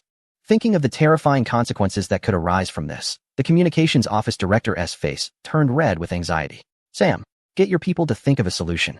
The person being called was none other than the nominal commander of the Lunar Return Project, the head of NASA. I told you before, the rocket provided by SpaceX is a cargo rocket, and the astronaut life support system is not compatible. If you had listened to me and waited another year, how could we have ended up in this situation? The NASA head retorted coldly. This left the communications office director speechless. The rushed lunar return plan was intended to land on the moon before others, demonstrating the region's unparalleled strength in the field of space, boosting the confidence of its citizens, and most importantly, increasing the leader's public support. Therefore, there was simply no possibility of waiting another year for the specialized crewed lunar landing rocket to be manufactured. In theory, with nearly half a century of technological development and lessons learned from the last lunar landing, the success rate of this lunar return mission should be quite high. In fact, the lunar landing proceeded smoothly, but the return became a significant challenge. After an hour of communication among hundreds of technical experts and the lunar astronaut team at the Houston Rocket Launch Control Center, they finally clarified the issues they were facing. There were several damaged gas valves in the lunar module's life support system and a few cracks on the outer wall, which were initially determined to be caused by mismatched positions of the added equipment modules, leading to collisions during high-speed movement. After listening to the equipment manager's report, the supervisor furrowed his brow, and before he could express any opinions, the director of the press office spoke up first. The most pressing question for him was whether the lunar landing team could successfully return to Earth. What were the odds? As long as those astronauts could come back alive, it wouldn't be too bad. Given the current damage to the lunar module and the extent of the cracks in the outer shell, there was at most a 50 chance of a successful return. The other 50 meant the module could be destroyed and lives lost. After all, in a high-temperature and high-pressure environment, no one could guarantee that the cracks in the lunar module's outer shell wouldn't expand. Additionally, the malfunction of the life support system's gas valves was also a significant issue. Even if the outer shell of the lunar module remained intact, there was a high possibility that the life support system could fail in the extreme conditions during the return journey. After hearing the equipment manager's words, the press office director's expression immediately fell. The success of the return journey had now become a matter of probability. Perhaps everything would be fine, and everyone would be happy. Or perhaps it would end in disaster. The chaos at the Rocket Launch Control Center was still ongoing, and the outside world, unaware of the specifics, began to speculate. Why were the astronauts not moving? Weren't they supposed to be conducting a moonwalk? Why were they still circling around the lunar module? Inside the Navigator space station, Lin Hao was fiddling with the high-definition electronic telescope equipped in the station, closely watching the North American lunar landing team that had landed on the moon. Like netizens from various countries on Earth, the members inside the Navigator space station were also following North America's return to the moon mission. However, unlike those on the surface of the Earth, they could observe the actions of the North American lunar landing team more clearly and intuitively from space. The Navigator space station was equipped with high-precision electronic telescopes originally intended for astronomical observations. Additionally, being in space without atmospheric interference allowed them to observe the North American lunar landing team members' every move with great clarity. Whoa, does anyone know how to read lips? Come here and take a look. It seems like their lunar module commander just mouthed F. Lin Hao exclaimed, as if he had discovered something significant, beckoning nearby crew members. Initially indifferent, Lu Lang began to sense something was off after seeing the interruption of the North American official live broadcast signal. After observing through the high-definition electronic telescope for a while, Lu Lang and Lin Hao exchanged wide-eyed glances, pondering for a moment. Could their lunar module have malfunctioned? Meanwhile, countless viewers on Earth were anxiously awaiting further news about North America's return to the moon mission. However, while the citizens of North America and its allies were hoping for good news, a significant portion of the audience was eager for some explosive bad news. Just as viewers around the world were waiting, the volunteers on the Navigator space station decided to start a live broadcast. Hello everyone, I am Lin Hao, the deputy director of the Wandering Earth 2. Recently, I was invited to the Navigator space station as a volunteer for interviews and promotional tasks. I just happened to discover that a lunar landing team has encountered some issues on the moon. Without further ado, let us turn our cameras to the lunar surface where the lunar landing team is located. We will continue to monitor the situation and provide 24-hour live coverage of the lunar landing team. Shortly after, the high-definition electronic telescope on the Navigator space station connected to the recording equipment, broadcasting the live images from the moon back to Earth.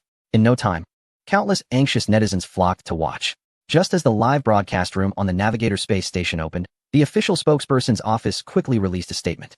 They claimed that the return to the moon program was proceeding normally, the lunar landing team was in good condition, and there were no unexpected situations. Chapter 167 Strong Protest. Is there any way to make those people from the Dragon Country shut up? In the Houston Rocket Launch Control Center, the roar of the spokesperson's office director drew the attention of many staff members. However, no matter how loud he shouted, he could not escape the reality that those on the Navigator space station could clearly observe the current situation of the lunar landing team. Even though the Houston Control Center cut off the live broadcast signal to the ground as soon as they discovered the lunar module's malfunction, they could not affect the actions of the Navigator space station, which was also in outer space and undergoing navigational tests. Seeing their own efforts to conceal the situation being exposed by the Navigator space station, and with the live broadcast openly initiated, the North American officials found themselves in an extremely passive and awkward position once again. Oh no, it seems our lunar landing team has really encountered some trouble. My God, did you see that? The commander of the lunar landing team is hitting the module's outer shell with a wrench. Can anyone tell me what is going on? I'm a sign language teacher at a special school. Let me translate what they are saying on the live broadcast. The African-American astronaut seems a bit agitated. He is saying, he is using some foul language. He is still cursing. Just hold on a moment. Oh no, he is still swearing. My goodness. Doesn't he know they are live streaming from the Navigator space station? Damn NASA, I don't believe in this solar wind radiation nonsense. Why is the Navigator space station completely fine and their broadcast signal is working perfectly? It's over. We can't go back. We've been abandoned. Guys, it seems our lunar landing team really has a problem. I read the lips of that African-American astronaut, and it looks like he is saying they can't return. Oh my God, can someone come to rescue these poor souls? What is NASA doing? Why haven't they disclosed the real situation yet? Are they really prepared to abandon these lives? Admit it, your lunar landing mission half a century ago was fake. There was no live broadcast at that time, and no third-party space station to expose it, so you managed to get away with it. Now that there are issues with the current lunar landing, how could it have succeeded half a century ago? It must be a conspiracy by those from the East. Why did the live broadcast signal fail just as the lunar landing team landed on the moon? Why is it that their space station just happened to be able to observe our lunar team? Why wasn't their communication signal interfered with? There must be sabotage happening behind the scenes. The person rambling above, do you have some serious illness? Or did you drink too much fake alcohol? Are you experiencing a delusion of persecution? Is there a possibility that you are trying to cover up the troubles the lunar landing team is facing? This is so exciting. I took a day off, bought 500 worth of beer and crayfish, and I'm ready to watch the live broadcast. The live broadcast from the space station has completely put the lunar return mission in the spotlight. Any viewer on Earth can witness the real-time situation of the lunar landing team on the moon's surface through the live broadcast conducted by individuals like Lu Lang and Lin Hao. Moreover, the expressions on the faces of the three members of the lunar landing team, as well as their unusual actions around the lunar module after landing for half a day, have made the viewers sense that something is off. The so-called solar wind radiation affecting the broadcast signal and the technical adjustments taking 4 to 5 hours without results have led the audience to increasingly believe that the authorities are hiding the truth. Meanwhile, at the control center in Houston, the spokesperson's office director is having a secret call with his superior. What's the situation, boss? The expert team has analyzed that the survival probability of the lunar landing team is only about 50. They may return safely. But there's also the possibility of disaster in the space capsule. However, the NASA administrator suggested seeking assistance from the space station. Those from the East also have lunar plans, and they surely have lunar modules on their station. Before the spokesperson could finish, he was immediately interrupted by his boss. Nonsense. You want me to ask those people for help? I would rather see the lunar return mission fail. The boss's push for the lunar return plan is aimed at countering the challenges posed by those from the East in space technology and to showcase leadership in this field. If we are to seek help from them now, allowing our competitor in the lunar return mission to participate in the rescue, it would be nothing short of a nightmare for us. What difference does it make to announce to the world that a certain region is lagging behind in space exploration? The big boss would rather have the moon landing team remain on the moon forever than ask for help from a certain country. This is not just a matter of face. The political implications behind it are far-reaching. After being reprimanded, the director of the press office returned to the side of the head of the space agency. The big boss was busy and could not attend in person, stating that he was the overall commander and should handle everything. But there could be no cooperation with that country. Upon hearing this, the head of the space agency was first puzzled. Was there anything more important than the moon landing team situation? Seeing the evasive expression on the other person's face, he was suddenly alarmed and understood the implications. The big boss wanted him to take the blame. If the moon landing team were to perish during their return to Earth, the responsibility would undoubtedly fall on him, the nominal overall commander of the moon landing mission. Angered, he initially wanted to explode in fury but thought better of it and held back. He quickly dismissed the director of the press office and called over a trusted subordinate. Within an hour, several authoritative news outlets released shocking news to the world. According to an anonymous source from the Houston Rocket Launch Control Center, the official decision has been made to abandon the moon landing team that cannot return, and no rescue efforts will be dispatched. As soon as this news broke, it caused an uproar globally, with countless viewers following the moon landing project expressing their shock. Among the member countries of the alliance, represented by a certain country, there were strong condemnations and protests against the inhumane and human rights-ignoring actions of the official authorities. Chapter 168. The deteriorating situation with the momentum from several news agencies. This explosive news immediately caused a stir across the nation, shocking over 1 billion people around the world who were following the moon landing efforts. If such an incident occurred in a region that prides itself on promoting freedom, democracy, and equal human rights, the consequences would be catastrophic. Before the enraged director of the press office could question the head of the space agency about which insider leaked this information, waves of protests and criticisms surged in. The big boss's office and residents began to see many concerned citizens come out to protest, showing support for the moon landing team still trapped on the lunar surface. This time, the big boss had effectively shot himself in the foot. In the moon landing mission, the 4 astronauts were carefully selected.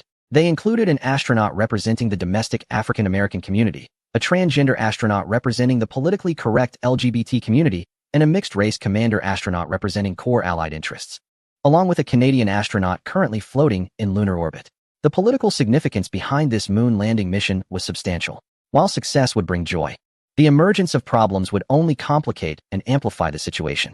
Gently lifting a corner of the curtain, the big boss felt a headache when he saw groups of protesters outside, including African communities, the LGBT community, and many other foreign nationals joining in. Even core allies were sending diplomatic notes expressing concern for the lunar landing team situation. The groups the big boss originally wanted to rally were now turning into forces questioning and opposing him. Faced with the escalating wave of protests, the big boss had no choice but to order the press office to issue a clarification. There is absolutely no way we would abandon the life of any citizen. Rumors coming from the control center are undoubtedly 100% false. Although the lunar module is indeed experiencing some minor issues, the situation is still under control. We will do our utmost to respond, but for now, we should not act rashly. However, the statement did not quell the public's doubts as expected. Instead, it led more people to question the government's inaction. Oh my God, those congressmen are watching the spectacle safely from their villas. Not act rashly. So when exactly should we wait until? Guys, Black Lives Matter. It's time for us to speak up for our brother. Let us mobilize tonight in the city. We'll smash the downtown stores and show those congressmen our strength. I'm an astrophysics professor, and I feel the need to educate everyone on something. According to the information released by NASA, it can be inferred that the oxygen reserves in the lunar module can only support the crew for a maximum of 72 hours. That means there are only 2.5 days left. If the lunar team can't leave the moon, they are very likely to perish there. I believe the experts at NASA are more knowledgeable than I am, and they cannot be unaware of this serious issue. So, the time left for the lunar team is truly running out. NASA and those in Congress, what are you waiting for? Act quickly, everyone.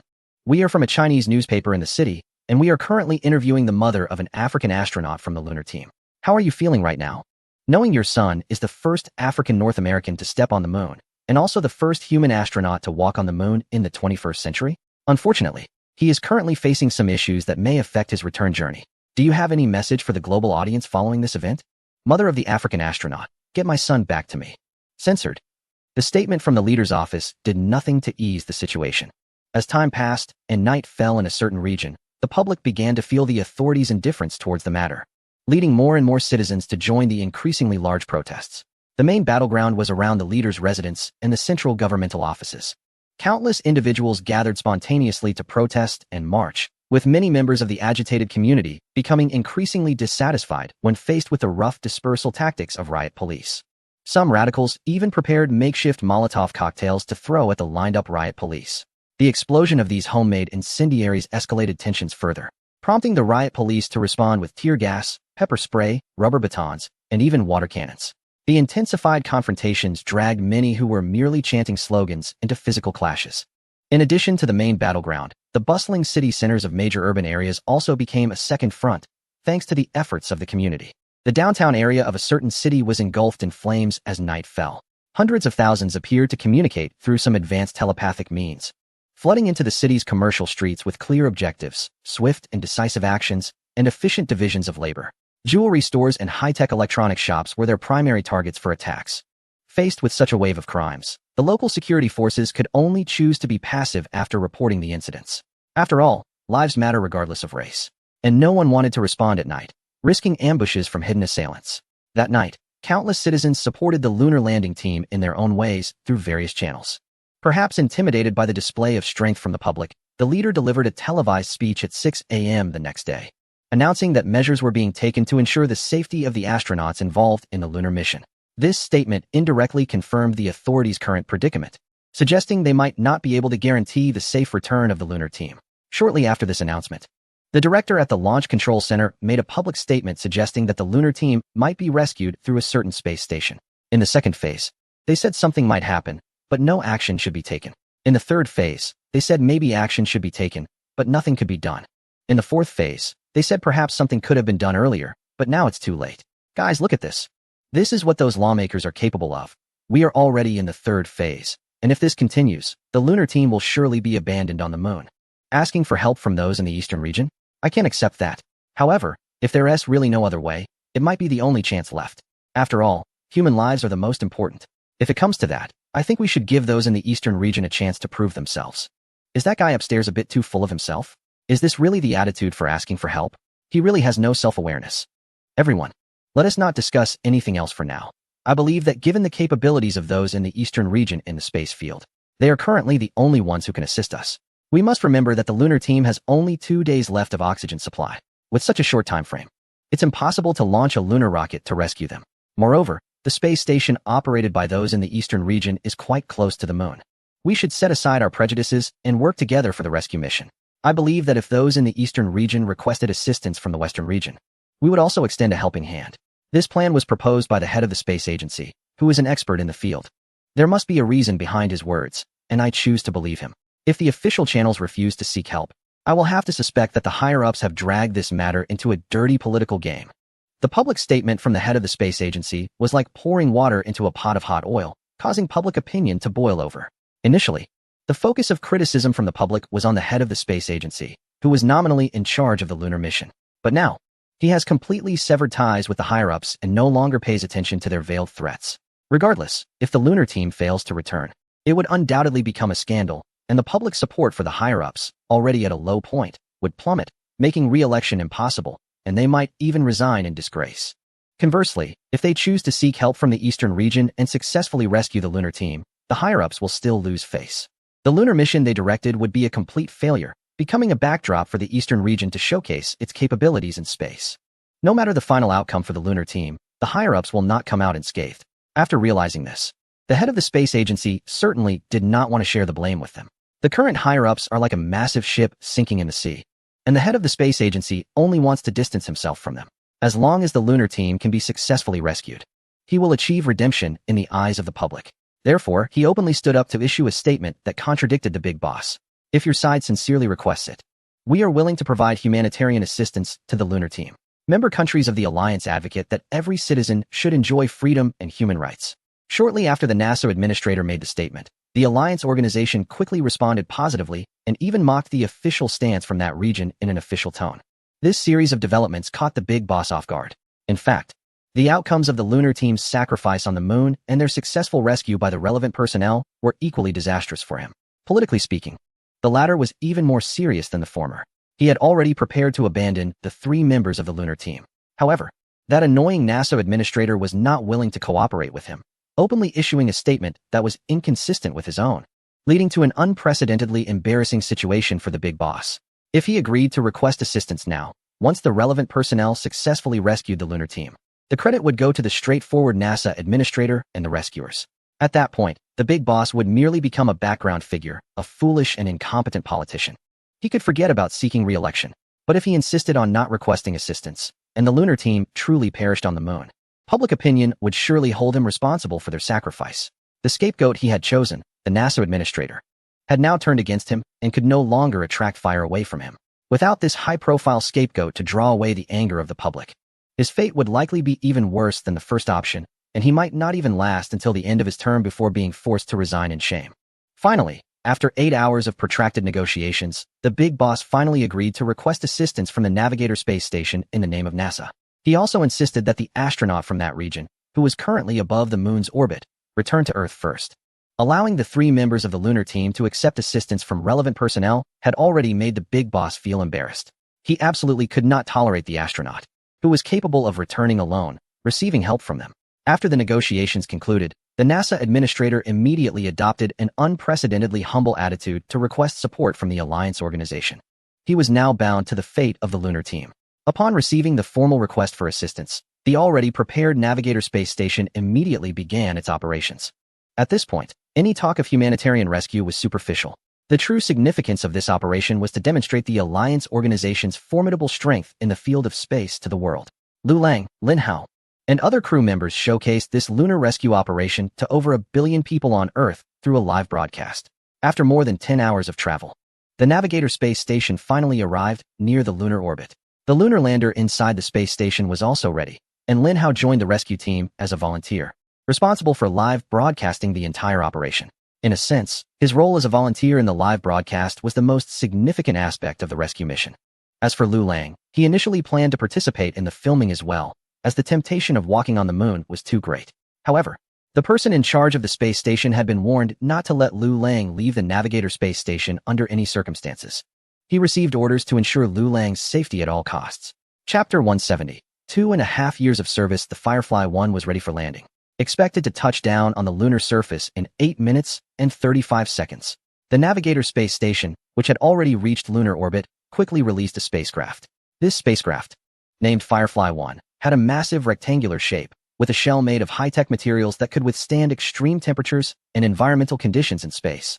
Its interior was equipped with solar generators, a nuclear reactor, and rocket engines, allowing for long-term flight in space.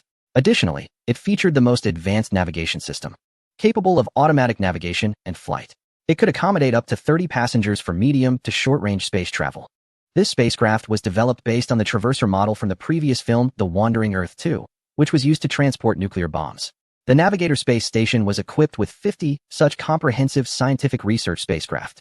Supplies and personnel from the station would be efficiently deployed to the lunar surface using these Firefly spacecraft.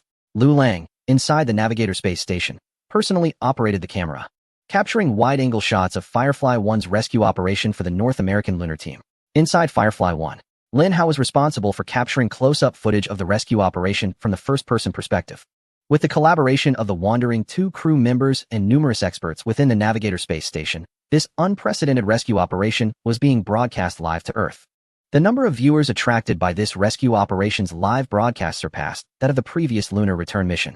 While it sounded impressive for North American astronauts to land on the moon, the fact that they were trapped there and needed assistance from another country was far more significant. Who would have thought that North America, which had dominated the space field for nearly half a century, would reach a point of needing help from other nations? Not to mention, billions of citizens within the member countries of the Alliance were extremely concerned about this situation.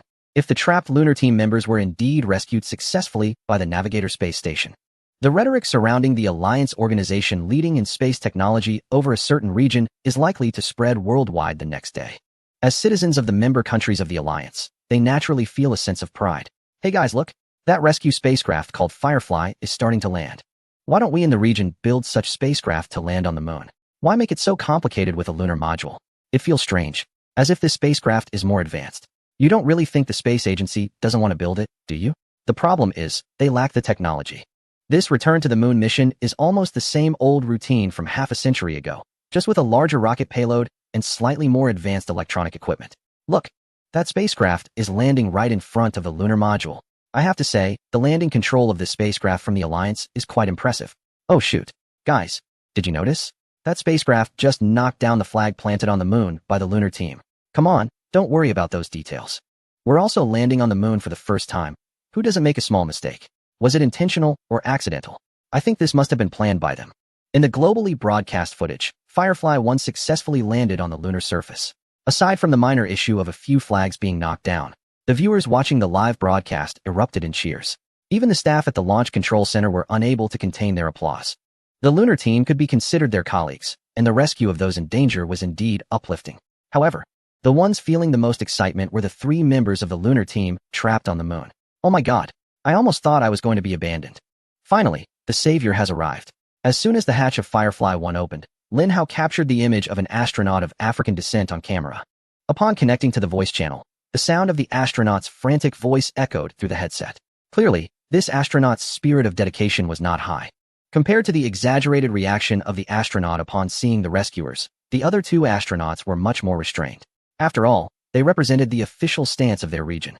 Even though they were the ones being rescued and looked somewhat disheveled, they still had to maintain their composure. It wasn't until they noticed that nearly 20 crew members had boarded the rescue spacecraft that they were taken aback. Oh my gosh, with so many crew members. Isn't your spacecraft overweight? The commander of the lunar team looked in astonishment at the continuous stream of personnel from the space station coming to greet them inside Firefly 1. In fact, this spacecraft has a life support system capable of supporting up to 30 crew members. If used for cargo, it would have an even more impressive payload capacity. Come on, say hello to the audience around the world. Lin Hao, holding a recording device, shouted to the lunar landing team members who had just removed their spacesuits and were entering the spacecraft. At this moment, the lunar landing team of 3 in North America realized they had been live streaming. The commander, taken aback by the impressive payload capacity of the Firefly 1, managed to force a smile, feeling somewhat awkward. They had originally thought their luck was just poor, as the lunar module happened to malfunction. However, after observing the Firefly 1 spacecraft, they realized that the Alliance's level of space technology seemed to have far surpassed that of North America. As for the Navigator space station and the space elevator, setting those aside, the technological prowess of the Firefly 1 spacecraft alone was enough to overshadow the lunar module designed in North America. Among the 3 team members, only the African-American astronaut, seemingly carefree, flashed a victory sign, feeling fortunate to have survived. As for the fact that the Alliance's space technology level exceeded that of North America, he was completely indifferent. He just wanted to return to Earth as soon as possible to see his mother. I am Reed Wiseman, a captain in the Air Force with 286 hours of flight time in fighter jets. Lin Hao's heart sank when he heard the lunar landing team's commander's self-introduction during their live chat with a global audience. The fact that the commander had over 200 hours of flight time was quite intimidating. How should he respond? Hello, my name is Lin Hao. I am the assistant director of the Wandering Earth, with 2.5 years of experience. After pondering for a few seconds, Lin Hao spoke in a deep voice. Upon hearing Lin Hao's words, Wiseman looked completely baffled. What assistant director? Is the internal management of the Alliance so loose?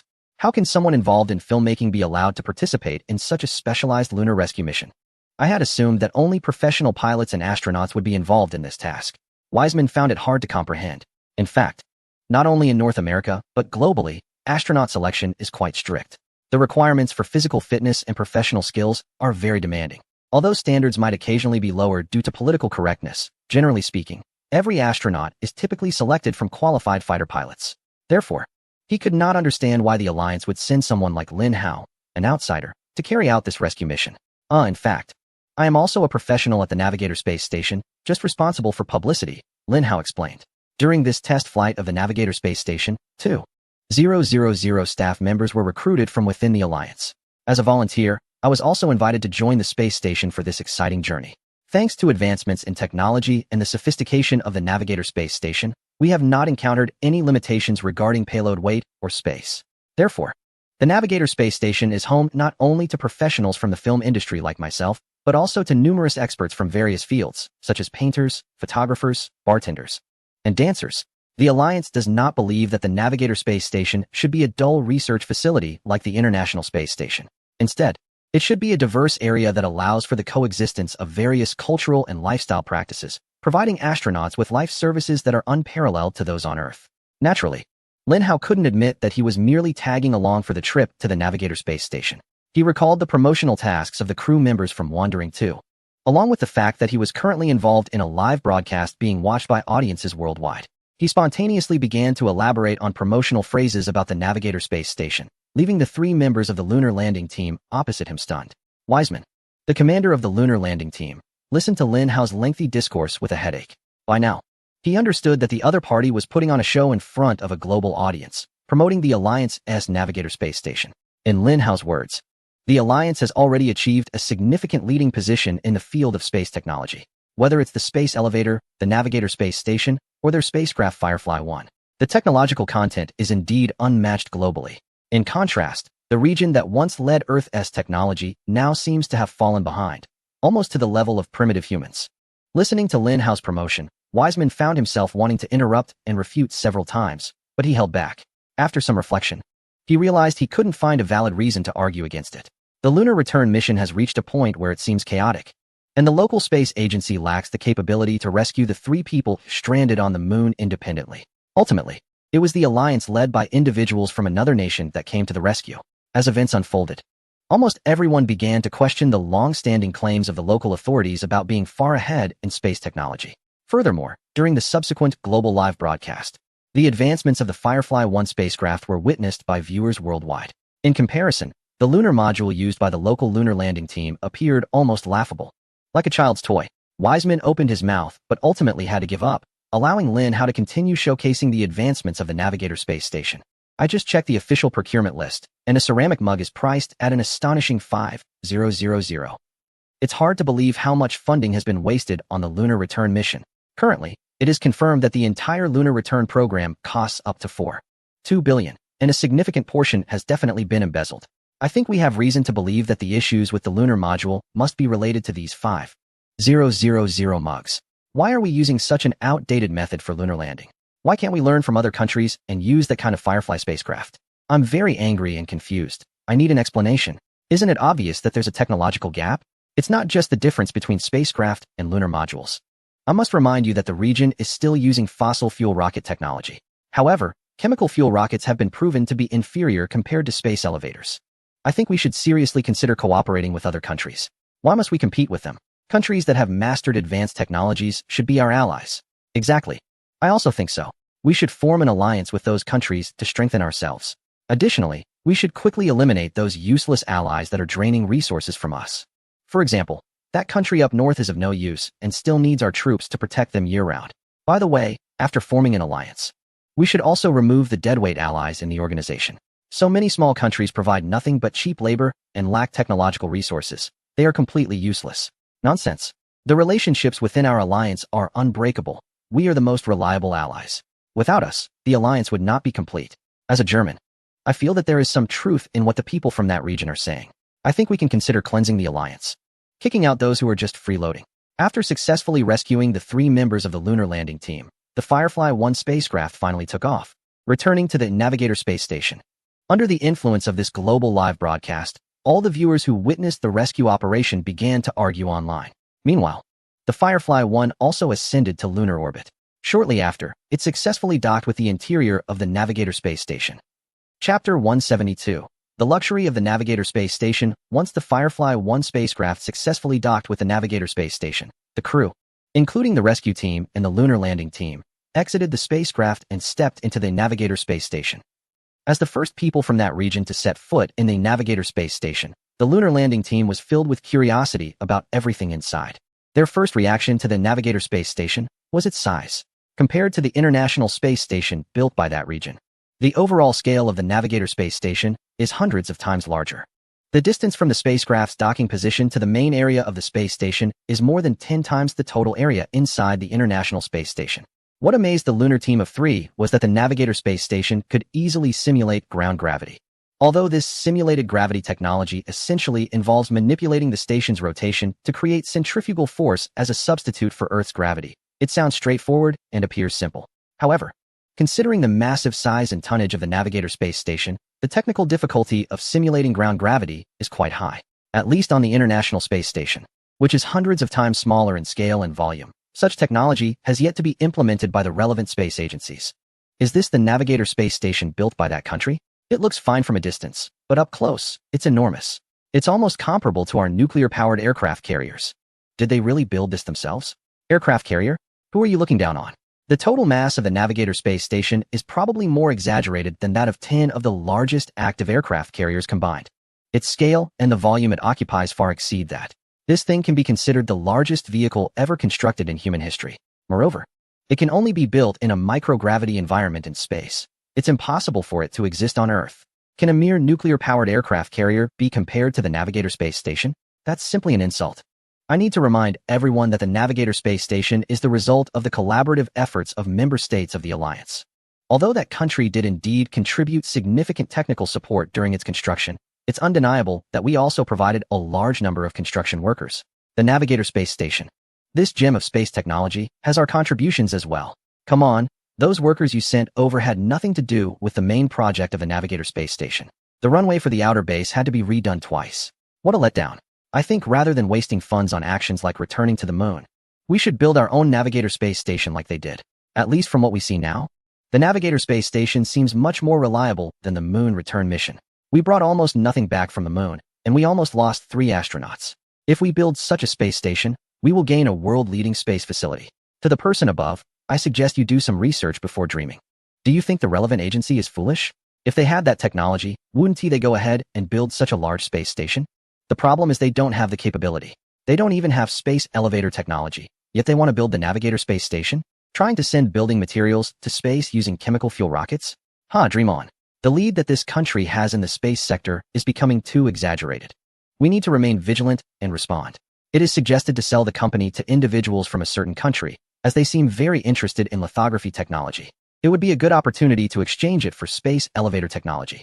To the person above, is there a possibility that the company belongs to a sovereign independent country? And why should it be sold, with technology being handed over to another region? Additionally, according to unreliable sources, that country is already planning to join an alliance organization.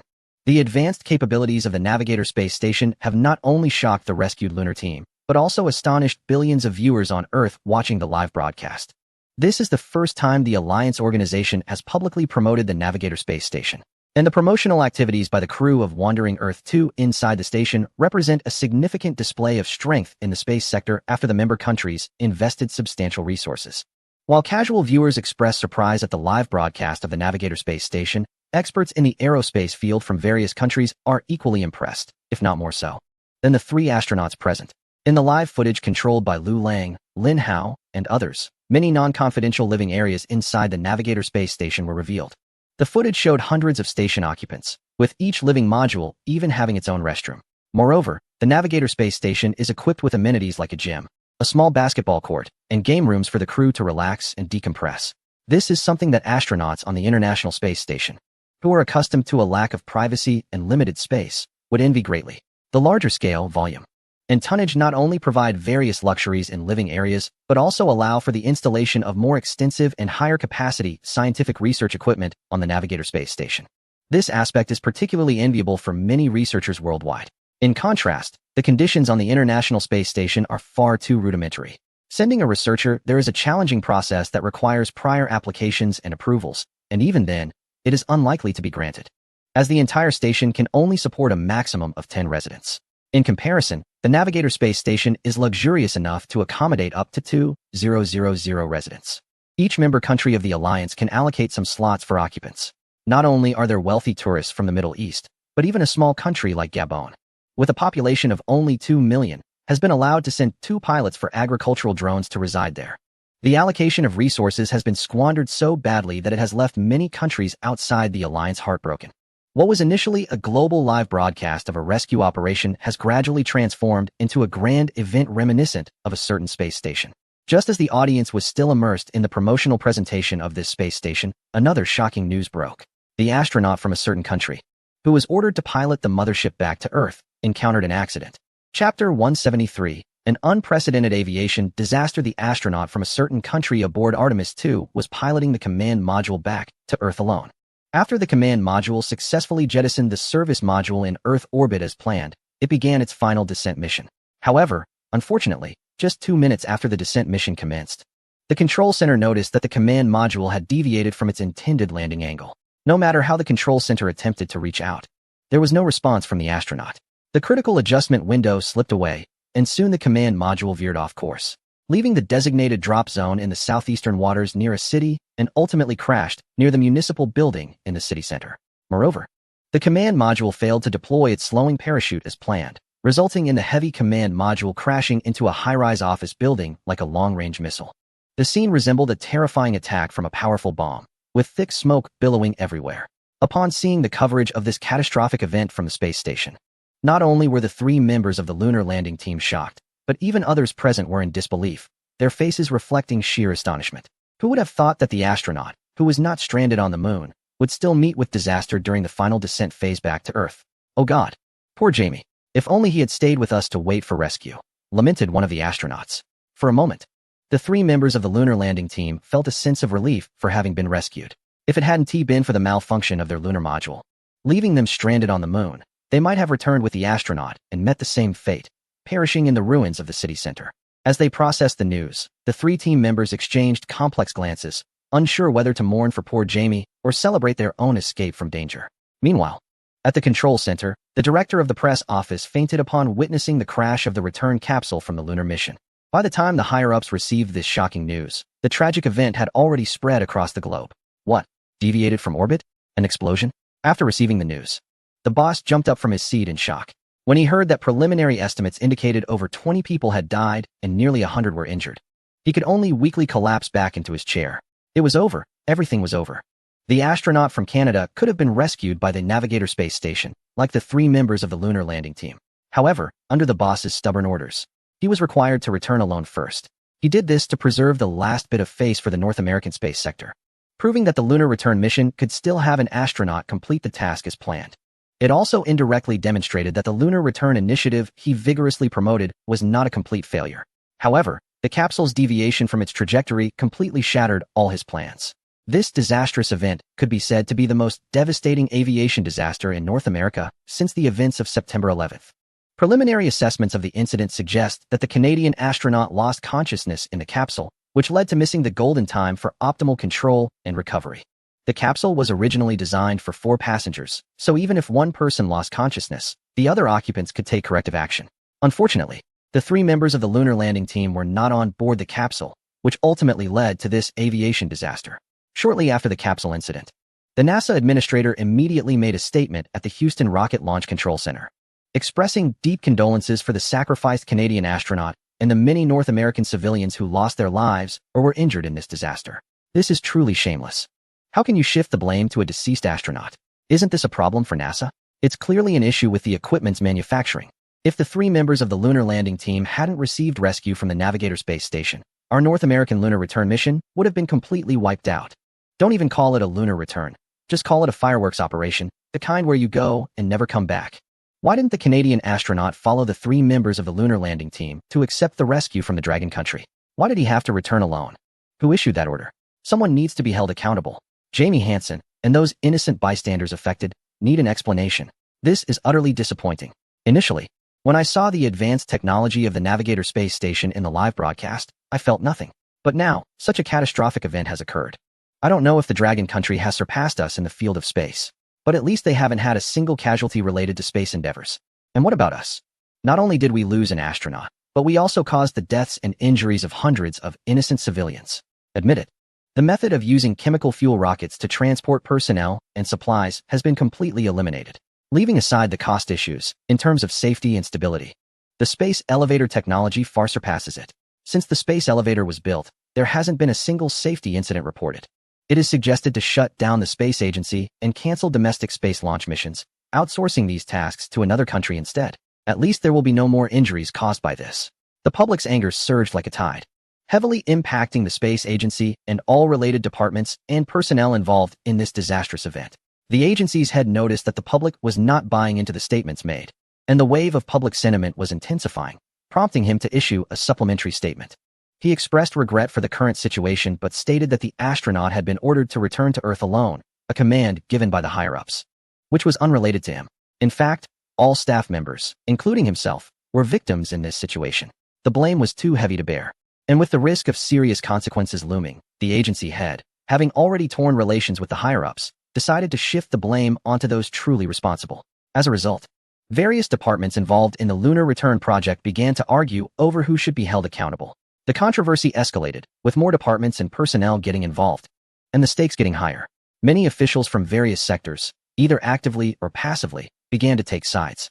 In response to the higher-ups' impeachment, accountability actions against the agency's Equipment Maintenance Department and the Space Equipment Manufacturing Department, among others, were also underway. The entire lunar return plan was in disarray, turning into a thoroughly failed initiative. The higher-up, who had invested significant effort into promoting this costly space program, not only failed to gain the expected political capital, but also received a heavy blow in return. Now, the higher-up was busy dealing with the impeachment against him, while the agency head and related departments faced intense scrutiny and accountability. At this moment, the 3 members of the lunar landing team who had been rescued and were still at the space station became neglected. The Alliance Organization Committee expressed concern over the failure of the lunar return mission and the subsequent catastrophic incidents, mourning the innocent lives lost due to the operation. They recommended that the authorities prioritize addressing the needs of the innocent victims. Subsequently, an official announcement was made regarding the safety issues encountered by member countries since the implementation of the space elevator technology. A total of 246 safety incidents were reported, including 211 cases of nausea and fainting experienced by individuals using the space elevator, 16 cases of soft tissue injuries due to improper wearing of pressure suits, and several minor injuries caused by safety clips not being secured properly. Although the incidents resulted in mostly minor injuries, the Alliance organization pledged to continue strengthening internal safety management and production safety, keeping vigilance at all times. Avoid large safety incidents like the Miami air disaster. Oh please. The most serious safety incident, there is only minor injuries, while the death toll alone exceeds the number of minor injuries elsewhere. Who is blocking the region from abandoning outdated chemical fuel rocket technology? Look, the space elevator technology is so mature, reliable, and safe. Is there some interest group pulling the strings behind the scenes? It must be those notorious military-industrial conglomerates. Under their lobbying and financial pressure, we have been continuously interfering in foreign affairs and launching wars. Our taxpayers' money has been diverted into their pockets. I can't stand it anymore. The region needs a savior. Get rid of these military, pharmaceutical, and financial conglomerates. Have you heard our call? The people need you. Public opinion is in turmoil, political impeachment, and widespread accountability investigations have thrown the region into chaos. Even 3 members of the lunar landing team who survived the incident have been asked to return to the ground quickly for an investigation by the Federal Space Committee. Why do we have to undergo an investigation? Is this reasonable? What does this incident have to do with us? The African-American astronaut was left bewildered upon receiving the news. His 2 teammates standing beside him also looked confused. Although the lunar return mission overall was a failure, at least their lunar landing team made it to the moon. They shouldn't be treated like criminals during the investigation, right? The official actions have completely disheartened the 3 members of the lunar landing team. According to experts from relevant departments, the astronaut from Canada did not perform any operations during the critical adjustment period before the capsule deviated from its trajectory. It is very likely that he was in a state of confusion or fainting, considering the possibility that he faced discrimination and oppression from the other 3 during their training. Such behavior could have triggered psychological issues, leading to his fainting in the capsule. What a ridiculous excuse. Why don't you say that it was because of his father's weak sperm that caused his fainting that day? The African-American astronaut couldn't help but express his anger at this reasoning. Exactly. I cannot accept such a reason for the investigation. It is an insult to us. The key point is, I don't remember any discrimination or insult towards that Canadian astronaut during our previous training. You better clarify, otherwise, this is blatant defamation. Even the usually composed commander expressed his anger and demanded an explanation. It is like this.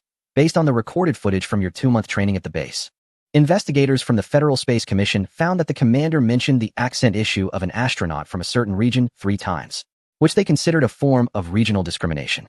The only female, transgender, astronaut reportedly made physical contact 6 times with the astronaut from that region during physical training, which the investigators deemed as sexual harassment that could lead to psychological issues for the astronaut. Lastly, during the 2-month base training, an astronaut of African descent used a series of uncivilized language in front of the astronaut from that region a total of 286 times, which the investigators believe could have a negative impact on the astronaut's mental health. Come on, without waiting for the other person to finish. The astronaut of African descent angrily slammed the communication device, physically interrupting the notification. Watching the scene, Lu Lang and Lin Hao exchanged glances. They're too strict. Lu Lang thought, shaking his head at the visibly distressed expressions of the 3 astronauts from that region. After all, this was an internal matter for them, and he had no reason or interest to get involved. He had more important things to do. Hey, why did you pull me over? Lin Hao asked. Didn't we say we had filming tasks to complete? It's not every day we get to outer space, especially inside the Navigator space station. We need to seize the opportunity. Oh, there are indeed a few shots left to film for the Wandering Earth too. Let me think. Lin Hao scratched his head. Suddenly his expression stiffened. You're not talking about the space capsule explosion scene, are you? Chapter 175. Brother Lang, you are truly bold. There are indeed a few shots left for the Wandering Earth too. such as the scene where Lu Peiqiang, played by Wu Jin, shouts Happy New Year to the AI Moss inside the space station. He then ignites vodka smuggled aboard by friends from a certain country, causing a fire in the main control room of the space station. Lu Lang had considered filming this scene with special effects on the ground, but it always felt lacking in some way. Thus, he applied to film inside the Navigator space station. If it were any other director, not even the top domestic directors would be taken seriously by the Alliance for such a dangerous filming task inside the Navigator space station. But Lu Lang is not an ordinary person. Without him, not to mention the Navigator space station, even the concept of a space elevator would be a pipe dream. Thus, Lu Lang's somewhat excessive request was ultimately granted. Brother Lang, you're my real brother. Can we not do something this big? If we really blow up the space station, our names might end up in history books, forever remembered for the wrong reasons. Lin Hao said with a sorrowful face, knowing that since Lu Lang had mentioned it, he was serious. He Lang is really bold. Back when filming Wandering 1, he shamelessly invited the training troops for on-site shooting, and now for Wandering 2. He's using a real space station for filming. This is exactly the kind of thing he can pull off. Look at you. You still need to mature a bit more. We're shooting a hardcore sci-fi film. If it's not hard enough, what will attract the audience? Filming on-site at the Navigator space station, think about it. Doesn't this sound more appealing than spending a fortune on special effects CG? I've already thought of a title for the trailer. We made a major decision to blow up the Navigator space station. Sounds exciting, right? Lu Lang's words left Lin Hao dumbfounded. Lang Go, how did you become such a shallow clickbait guy? Before Lin Hao could say much more, other members of the Wandering 2 crew were called over, along with the engineering safety team from the Navigator space station. Although they agreed to Lu Lang's request for explosion scenes inside the space station, they certainly couldn't promote it that way.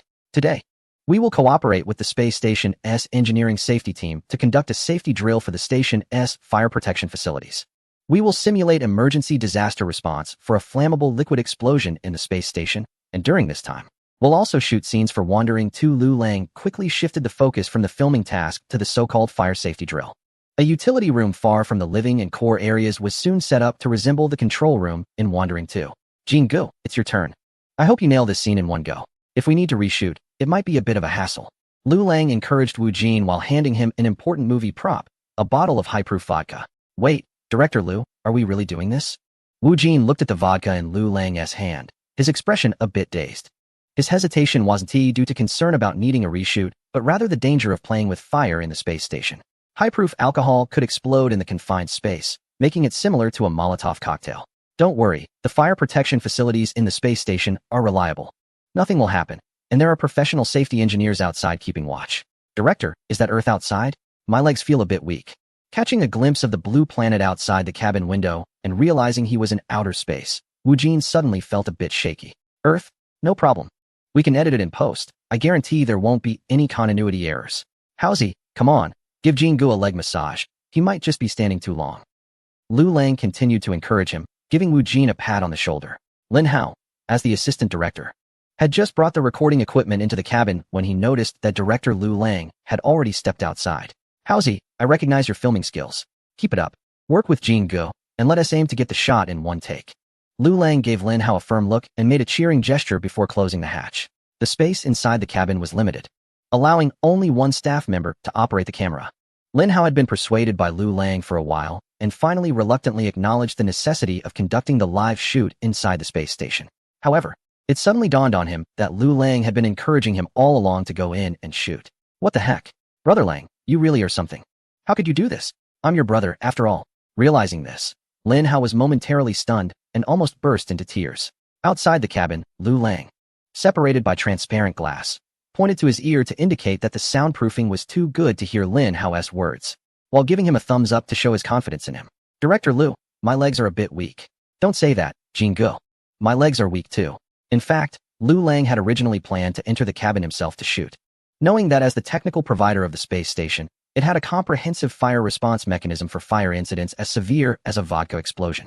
Moreover, the selected shooting cabin had been specially arranged with enhanced safety devices. However, the highest executive officer of the space station did not share this view. He had been ordered by the strategic authority to ensure Lu Lang's safety, so he naturally could not allow him to take risks. Therefore, Lu Lang had to regretfully pass this shooting task to his most trusted brother. Lin Hao was a trained director, although he mostly handled logistical tasks while following Lu Lang. He had no problem controlling a single shot. Wu Jin was also a professional actor, although he was a bit shaky at first.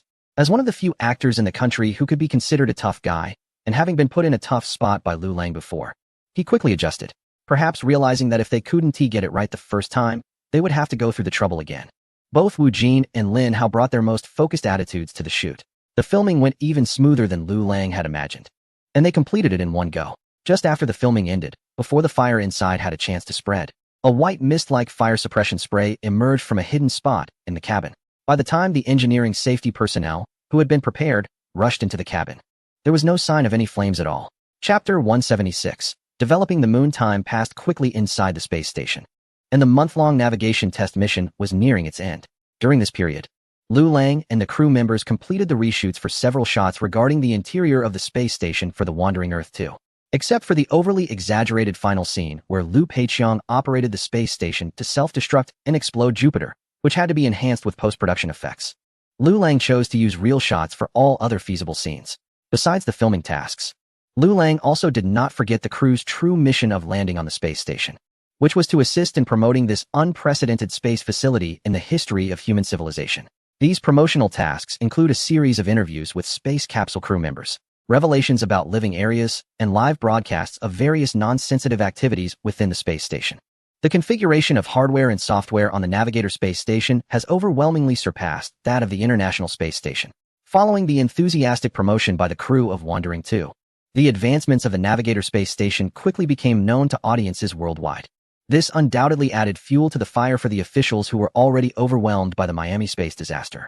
Increasingly, the public began to question the proclaimed superiority in the space domain by their officials.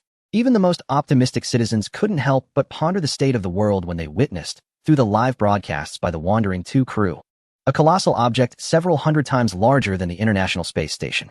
With a certain country withdrawing from the International Space Station project and joining an alliance to participate in the space elevator project led by another country, the comprehensive strength of the International Space Station has significantly diminished, relying solely on the capabilities from the North. Even supporting the transportation of personnel and supplies to and from the International Space Station has become problematic, let alone responding to the calls from the domestic public and allies for expansion and renovation of the International Space Station. If they truly wish to transform the International Space Station into the scale of the Navigator space station using the current rocket technology, it would likely require a 100-fold increase in funding for the entire space sector to achieve. The facts are now clear. Chemical fuel rocket technology has become outdated. Space elevator technology is the future of the space field. Following a period of global broadcasts and popular science efforts by space experts and authoritative media, this has been accepted by the public and has become a consensus. The failure of the lunar return program has dealt a heavy blow to the prestige of the North in the space domain. Aside from a few steadfast allies, countries that have collaborated with the North in space are beginning to reconsider their positions. Given the current situation, the space field is likely to be the next area of significant global development following the information technology revolution. The space elevator technology possessed by the Alliance is a shortcut to unlocking the doors of space exploration. The question of whether to cooperate with the other country has become one that governments around the world must start to consider. Both the other country and the North are among the strongest powers, and due to the existence of nuclear weapons, the possibility of large-scale warfare is virtually non-existent. Therefore, economic and technological competition will be the main theme of the future. On one side stands the decades-long hegemon of the old world, and on the other, the most promising challenger of the new era. How to choose sides has become a focal point of consideration for governments worldwide. During the navigation test period, after the Navigator station concluded the rescue of the lunar team, 2 more lunar landing missions were launched. Detailed geological explorations and engineering planning were conducted in the selected lunar regions, and specific markers were left by the Alliance organization in those areas. Although countries around the world adhere to the view that the moon belongs to all humanity, like the space resources in low Earth orbit, the principle of first come, first served applies to the moon as well. The Alliance organization, utilizing space elevator technology, took the lead in claiming territory on the moon from the Navigator station, seizing the most easily exploitable resources. In fact, currently, there are no countries or organizations on Earth that can compete with the Alliance organization. After the failure of the lunar return project, the atmosphere in that region has been severely impacted, leaving them unable to make significant moves in space for the foreseeable future. Moreover, countries outside of the Alliance organization, aside from those in that region, lack both mature heavy-lift rocket technology and advanced space elevator technology. Therefore, they can only watch as the citizens of the Dragon Kingdom, along with their allies in the organization, claim land on the moon.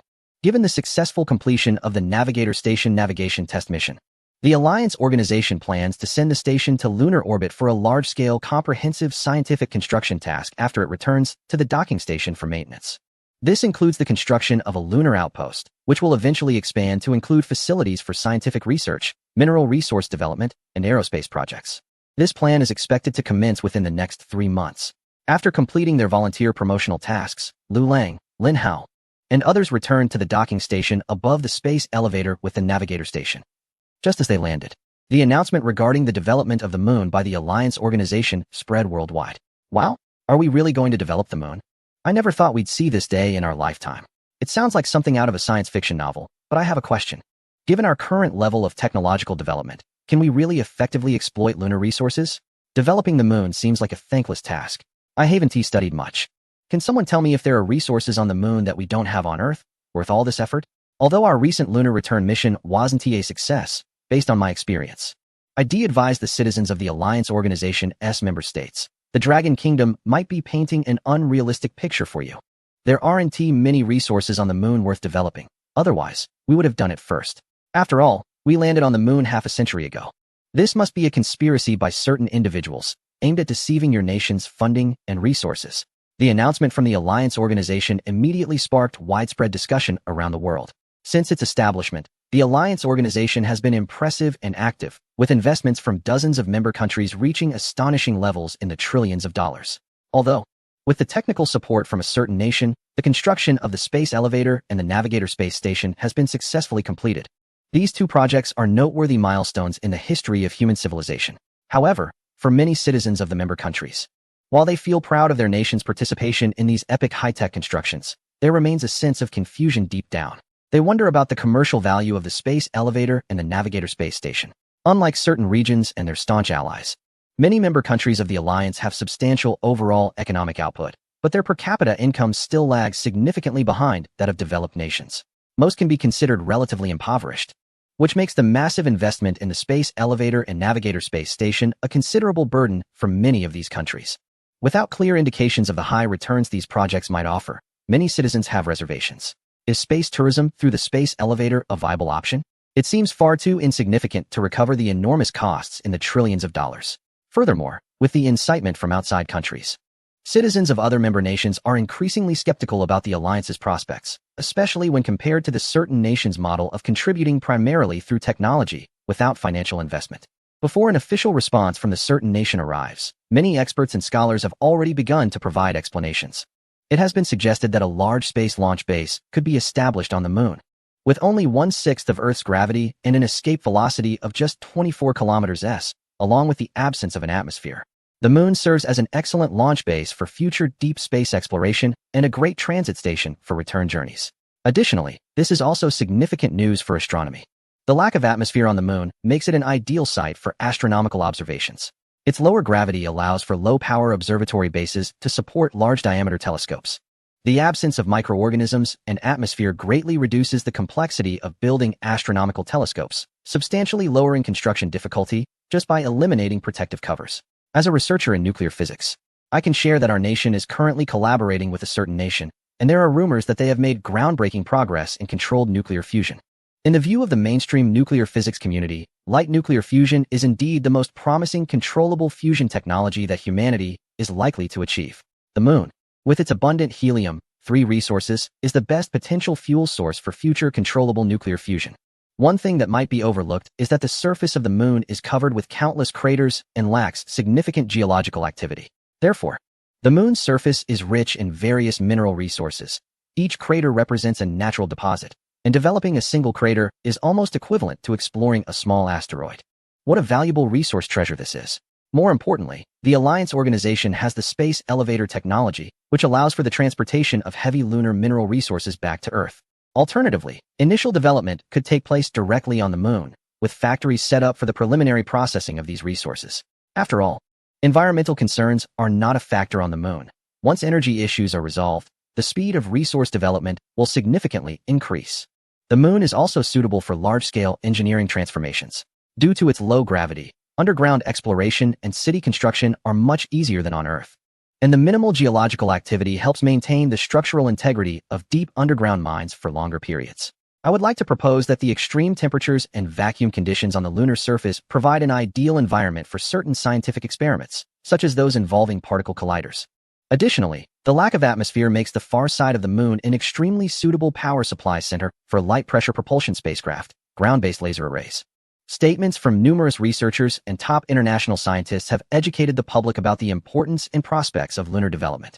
This has reassured many citizens of Alliance member countries who initially had doubts. The insights shared by the experts have truly enlightened me. Although I am just a college student, I suddenly thought of many projects that could be developed on the moon. Let me share one idea to inspire others. The moon's low-gravity conditions are very suitable for activities like pole dancing, gymnastics, diving, acrobatics, and martial arts, making it ideal for performances and show production. Wow, the previous speaker's contributions are incredibly constructive. As a vocational student, I would like to add my idea as well.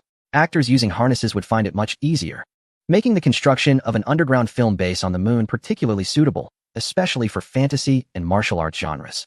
Now it's my turn. The moon's ballistic conditions are excellent for sports and entertainment activities like archery, shooting, slingshots, throwing knives, and darts. As a chef, cooking on the moon would make activities like flipping, stir-frying, chopping, and tossing much easier and more performative. Seriously, if humanity can effectively prevent most microorganisms from entering the moon's environment in the future, then the shelf life of food would significantly increase. This would be a major advantage for cooking activities and the catering industry. Haha, babies can learn to roll over, crawl, and walk earlier. Moon babies can lie down at 2 months, sit at 4, and climb at 6, starting off on the right foot and becoming winners in life early on.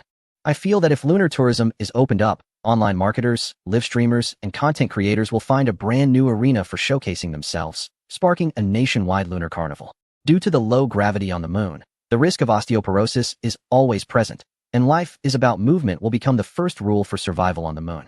Therefore, future lunar residents will undoubtedly have healthier physiques and extremely graceful figures, with muscles, firm curves, most likely not sagging, beautiful backsides, easier to lift, and long legs being even more common than on Earth. Living on the moon and being beautiful on the moon will become a new fashion for future humanity. Sigh. What kind of ridiculous netizens are these? Lu Lang looked at the online frenzy and couldn't help but admire their bizarre imaginations. Chapter 178. Promotional trailer. After returning to the ground, Lu Lang focused again on the serious business of preparing for the film. He had no interest in intervening in the various matters regarding lunar development organized by the Alliance. With the space elevator technology and the Navigator space station he provided, the biggest obstacle to human lunar development, space payload capacity, had been resolved. Everything that followed could be considered smooth sailing. With the collaboration of advanced spacefaring nations in the Alliance, like Longwa and Agua, future developments on the moon would surely progress rapidly. Lu Lang needed to concentrate on his own project, the Wandering Earth 2. After all, he believed that directing was his main profession, while offering advice as a research scholar for national scientific development was merely a side job. After finishing the filming of scenes inside the Navigator space station, the overall footage for the Wandering Earth 2 was nearing completion. What remained were shots that couldn't be filmed in reality, like exploding Jupiter, which Lu Lang would create using special effects and CG technology. While Lu Lang was busy with post-production, Dong Yinling, representing the distribution side of the Wandering Earth 2, was also hard at work. Like the first film, the budget for the Wandering Earth 2 was enormous, reaching 500 million long coins, almost entirely covered by Lu Lang himself. However, unlike the first film, which struggled to attract investment as the film industry was skeptical about the Wandering Earth project, this time was different. To everyone's surprise, when The Wandering Earth was released, it not only achieved outstanding results domestically, becoming the highest-grossing film in domestic history, but also achieved unprecedented success in international markets. Its performance left the domestic film industry astonished. And when news of The Wandering Earth 2 began circulating, investors in the film industry scrambled to find ways to get in on the action. However, after proving itself in the global market, The Wandering Earth IP had clearly become one of the most prominent projects in Longwa's film history on a worldwide scale. In this situation, not to mention that Lu Lang is not short of funds at all, even if he had a funding gap, Dong Yinling, the strategic director of the entertainment company, would never allow any resources to flow to outsiders. The first installment of The Wandering Earth was promoted with an investment of $6.8 billion in local currency, earning nearly $12 billion in global box office, and this figure continues to slowly rise over time. For the investors, even after revenue sharing, there is still a massive return of 810 times. Therefore, in the Wandering Earth 2 project, apart from sharing profits with the entertainment company for 5 investment shares, Liu Lang once again took on most of the investment for the second installment. The goal for the second part is to achieve a box office revenue of over 1 billion in local currency, which translates to around 3 billion in total box office. This target is not a big deal for the Wandering Earth IP, which has previously achieved box office success exceeding 10 billion. Thus, Liu Lang entrusted the 5 investment shares to the entertainment company. With these 5 investment shares, the entertainment company is even more motivated to promote Wandering Earth 2. While Liu Lang is busy with post-production, Dong Yinling personally approaches him, hoping he can cooperate with the distributor for the film's promotion. In today's world, even a good wine fears a deep alley. Although the first installment of Wandering Earth performed excellently, the promotion for the second installment cannot be taken lightly. After all, this time the competition is not low-end fare like City of Demons. Instead, it is a direct confrontation with major Hollywood blockbusters in the same arena. Dong Yinling has clearly taken Wandering Earth as her own project, with an extremely serious attitude. Compared to last year's spring festival competition with City of Demons, this time during the May Day release window, there are 2 Hollywood blockbusters among the competitors: Avatar, The Way of Water, and Shazam, Fury of the Gods. Notably, Avatar, The Way of Water is directed by the renowned filmmaker Cameron, whose previous work Avatar sparked a worldwide viewing frenzy and set records as the highest-grossing film in history. Years later, the sequel continues under Cameron's direction, representing the pinnacle of Hollywood production once again. The domestic film market trembles at the mention of it. Several domestic films originally slated for release during the May Day window, even romantic, action, and comedy films competing with Avatar, The Way of Water, have chosen to withdraw and reschedule their releases. This withdrawal clearly indicates a lack of confidence in surviving the impact of Avatar, The Way of Water. Consequently, during the entire May Day window, only Wandering Earth 2 chose to face off directly against Avatar, The Way of Water. As the strategic director of the entertainment company, Dong Yinling is also responsible for the distribution and promotion of Wandering Earth 2. Despite her strong confidence in Liu Lang and the Wandering Earth IP, she knows that Avatar, The Way of Water, as a competitor, is formidable. She cannot accept that any issues on her part, especially in distribution and promotion, would put Wandering 2 at a disadvantage in the competition. Our strategy is to first ensure a leading position in the domestic market in terms of promotion. This time, the goal is not to replicate the glorious achievements of the first film, especially since there were hardly any worthy competitors back then. However, during the upcoming May Day holiday, we must at least ensure that we do not lose to Avatar, The Way of Water in the domestic market. The domestic market is our home ground and our base. We must protect it. Dong Yinling's expression was serious and determined, and Liu Lang was momentarily influenced by her conviction. Is there anything I can assist with? He asked. We are still lacking key promotional materials. It would be best to provide me with an appealing trailer. Liu Lang raised an eyebrow upon hearing this. What a coincidence. I actually have something prepared. After receiving the promotional materials, Dong Yinling swiftly developed a promotional plan for Wandering 2 with the support of Byte Entertainment. Within just 2 days, it was pushed across major online platforms in the Byte ecosystem. We made a significant decision to blow up the Navigator space station and ignite Jupiter. The promotional video began with the voice of Wu Jin, who, wearing a United Government spacesuit, spoke seriously into the camera about this major decision. The trailer then flashed back to show the towering, colossal human-made planet engine and countless tiny humans and engineering vehicles moving beneath it. As the camera pulled back, the Earth's surface appeared as a vast white expanse, resembling a snowy world. Suddenly, a writhing black mass emerged in this icy landscape. As the camera zoomed in, it revealed a rebel convoy struggling to migrate through the harsh conditions. Chapter 179. Liu Lang's background. We just want to survive. Is that wrong? If the United Government won't provide for us, then we'll take it. Although the rebels were not yet visible, the sound of Jiang Wen's distinctive smoky voice echoed, followed by the clanking sound of weapons being readied. The camera pulled back to reveal hundreds, if not thousands, of rebel members surrounding a United Government convoy. A major battle was about to erupt. In just 2.5 minutes, the trailer showcased the most compelling scenes from Wandering 2, Igniting Jupiter, the rebels battling the United Government forces, and close-ups of the towering planet engine. However, as a trailer, it could not possibly reveal all the highlights of the film. Just like the explosion of the space station igniting Jupiter, Wu Jin's narration was brief, with the actual explosion shown only in a flash. The battle between the rebels and the United Government forces was similarly introduced only through Jiang Wen's voiceover, cutting off at the moment before the battle began. This successfully captured the audience's attention without giving away too much. Wow, was that Jiang Wen's voice? I didn't see him. Is he making a cameo in Wandering 2? It definitely is Jiang Wen. He mentioned on Weibo a while back that he would have a cameo in Wandering 2. Wow, It seems that the guest appearance is indeed on the side of the rebel forces, but then again, it really fits his character. Jung-won. I would call him the strongest character actor in domestic bandit roles. That planetary engine is impressive as well. Wow. It was mentioned in the first film that it reaches 11,000 meters, which is 3 kilometers higher than Mount Everest.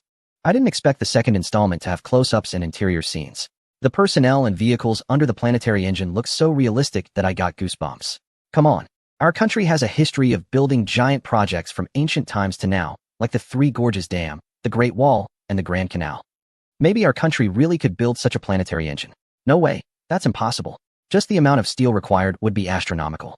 11,000 meters? I think even building one that's 1,000 meters would be tough, unless we could hollow out an entire mountain to reduce the massive steel usage. But that's also not feasible, considering the highest peak, Mount Everest, is just over 8,000 meters. Aren't you missing the main point? Isn't the most outrageous part of this trailer the Navigator Space Station? It looks like they're going to blow it up in the movie. Oh man, I almost forgot. The Navigator Space Station in the movie shares the same name as the real one. It's not just a coincidence. It's real. Did you all forget? Director Liu Lang was invited as a volunteer to land on the Navigator Space Station to shoot a promotional video not long ago. I suspect that the footage of the space station in the movie was actually filmed inside the real Navigator Space Station. Wow, does director Liu Lang have such a big influence? This is the highest technological achievement of the Alliance organization. And they're allowing a director to use it as a prop for filming. Dude, don't forget who really calls the shots in the Alliance organization. It's our country. And Liu Lang is currently the most famous commercial sci-fi film director in our country.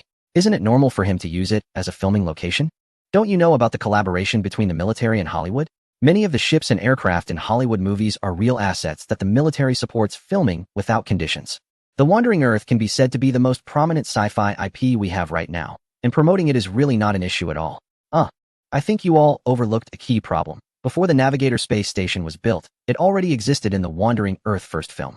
I'm now wondering if this was intentional or accidental. How could it be such a coincidence to have the same name?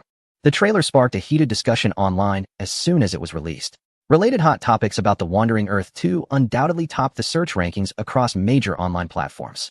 With the success of the first installment as a precedent, domestic audiences have high expectations for the Wandering Earth 2. The details revealed in the trailer have sparked much discussion among netizens. In addition to the cameo appearance of Jung-won and the direction of Liu Lang, the influence of the Wandering Earth IP in the country has excited many fans. The military equipment and troop participation in the filming of the Wandering Earth have long been disclosed. However, neither industry professionals nor ordinary viewers have found anything amiss. After all, given the explosive success of the Wandering Earth, receiving official support is completely normal. Moreover, such collaborations have precedence in Hollywood, where military equipment is used in film production to strengthen the ideological output of Hollywood films to markets around the world. Over the years, this has become a common practice globally. Now that the country has a commercially successful sci-fi IP like The Wandering Earth, it will undoubtedly be taken seriously. If utilized well, it can serve as excellent publicity for national strength, showcase military capabilities, and demonstrate high-tech levels. This holds immense value for domestic public relations. For Liu Lang and the Wandering Earth crew, this is undoubtedly good news. During the production of the first film, they faced numerous difficulties beyond just funding. Even selecting suitable actors was met with challenges from peers in the domestic film industry. Ultimately, it was the intervention of the Security Bureau that resolved the issue. However, after the release of The Wandering Earth, state media expressed clear praise, and the semi-official Longing Group strongly supported publicity and distribution in overseas markets, as well as the involvement of military support in the film's visuals. All of this demonstrated that there were significant backing for The Wandering Earth, alerting the outside world. Since then, Liu Lang has not encountered any deliberate targeting. He knows that the underhanded tactics are not something that Byte Entertainment can easily fend off entirely. While official entities like the Security Bureau, Longing Group, and state media cannot directly intervene in the domestic film market, they can provide Liu Lang with protection from any attempts to undermine him through covert means. For Liu Lang, this is sufficient, as he has full confidence in The Wandering Earth. With a month to go before the May Day release, the promotion for The Wandering Earth 2 has been vigorously underway across major domestic platforms. At the same time, across the ocean, major promotional campaigns for Avatar, The Way of Water, and Shazam have also begun. Chapter 180, The Wolf is Coming.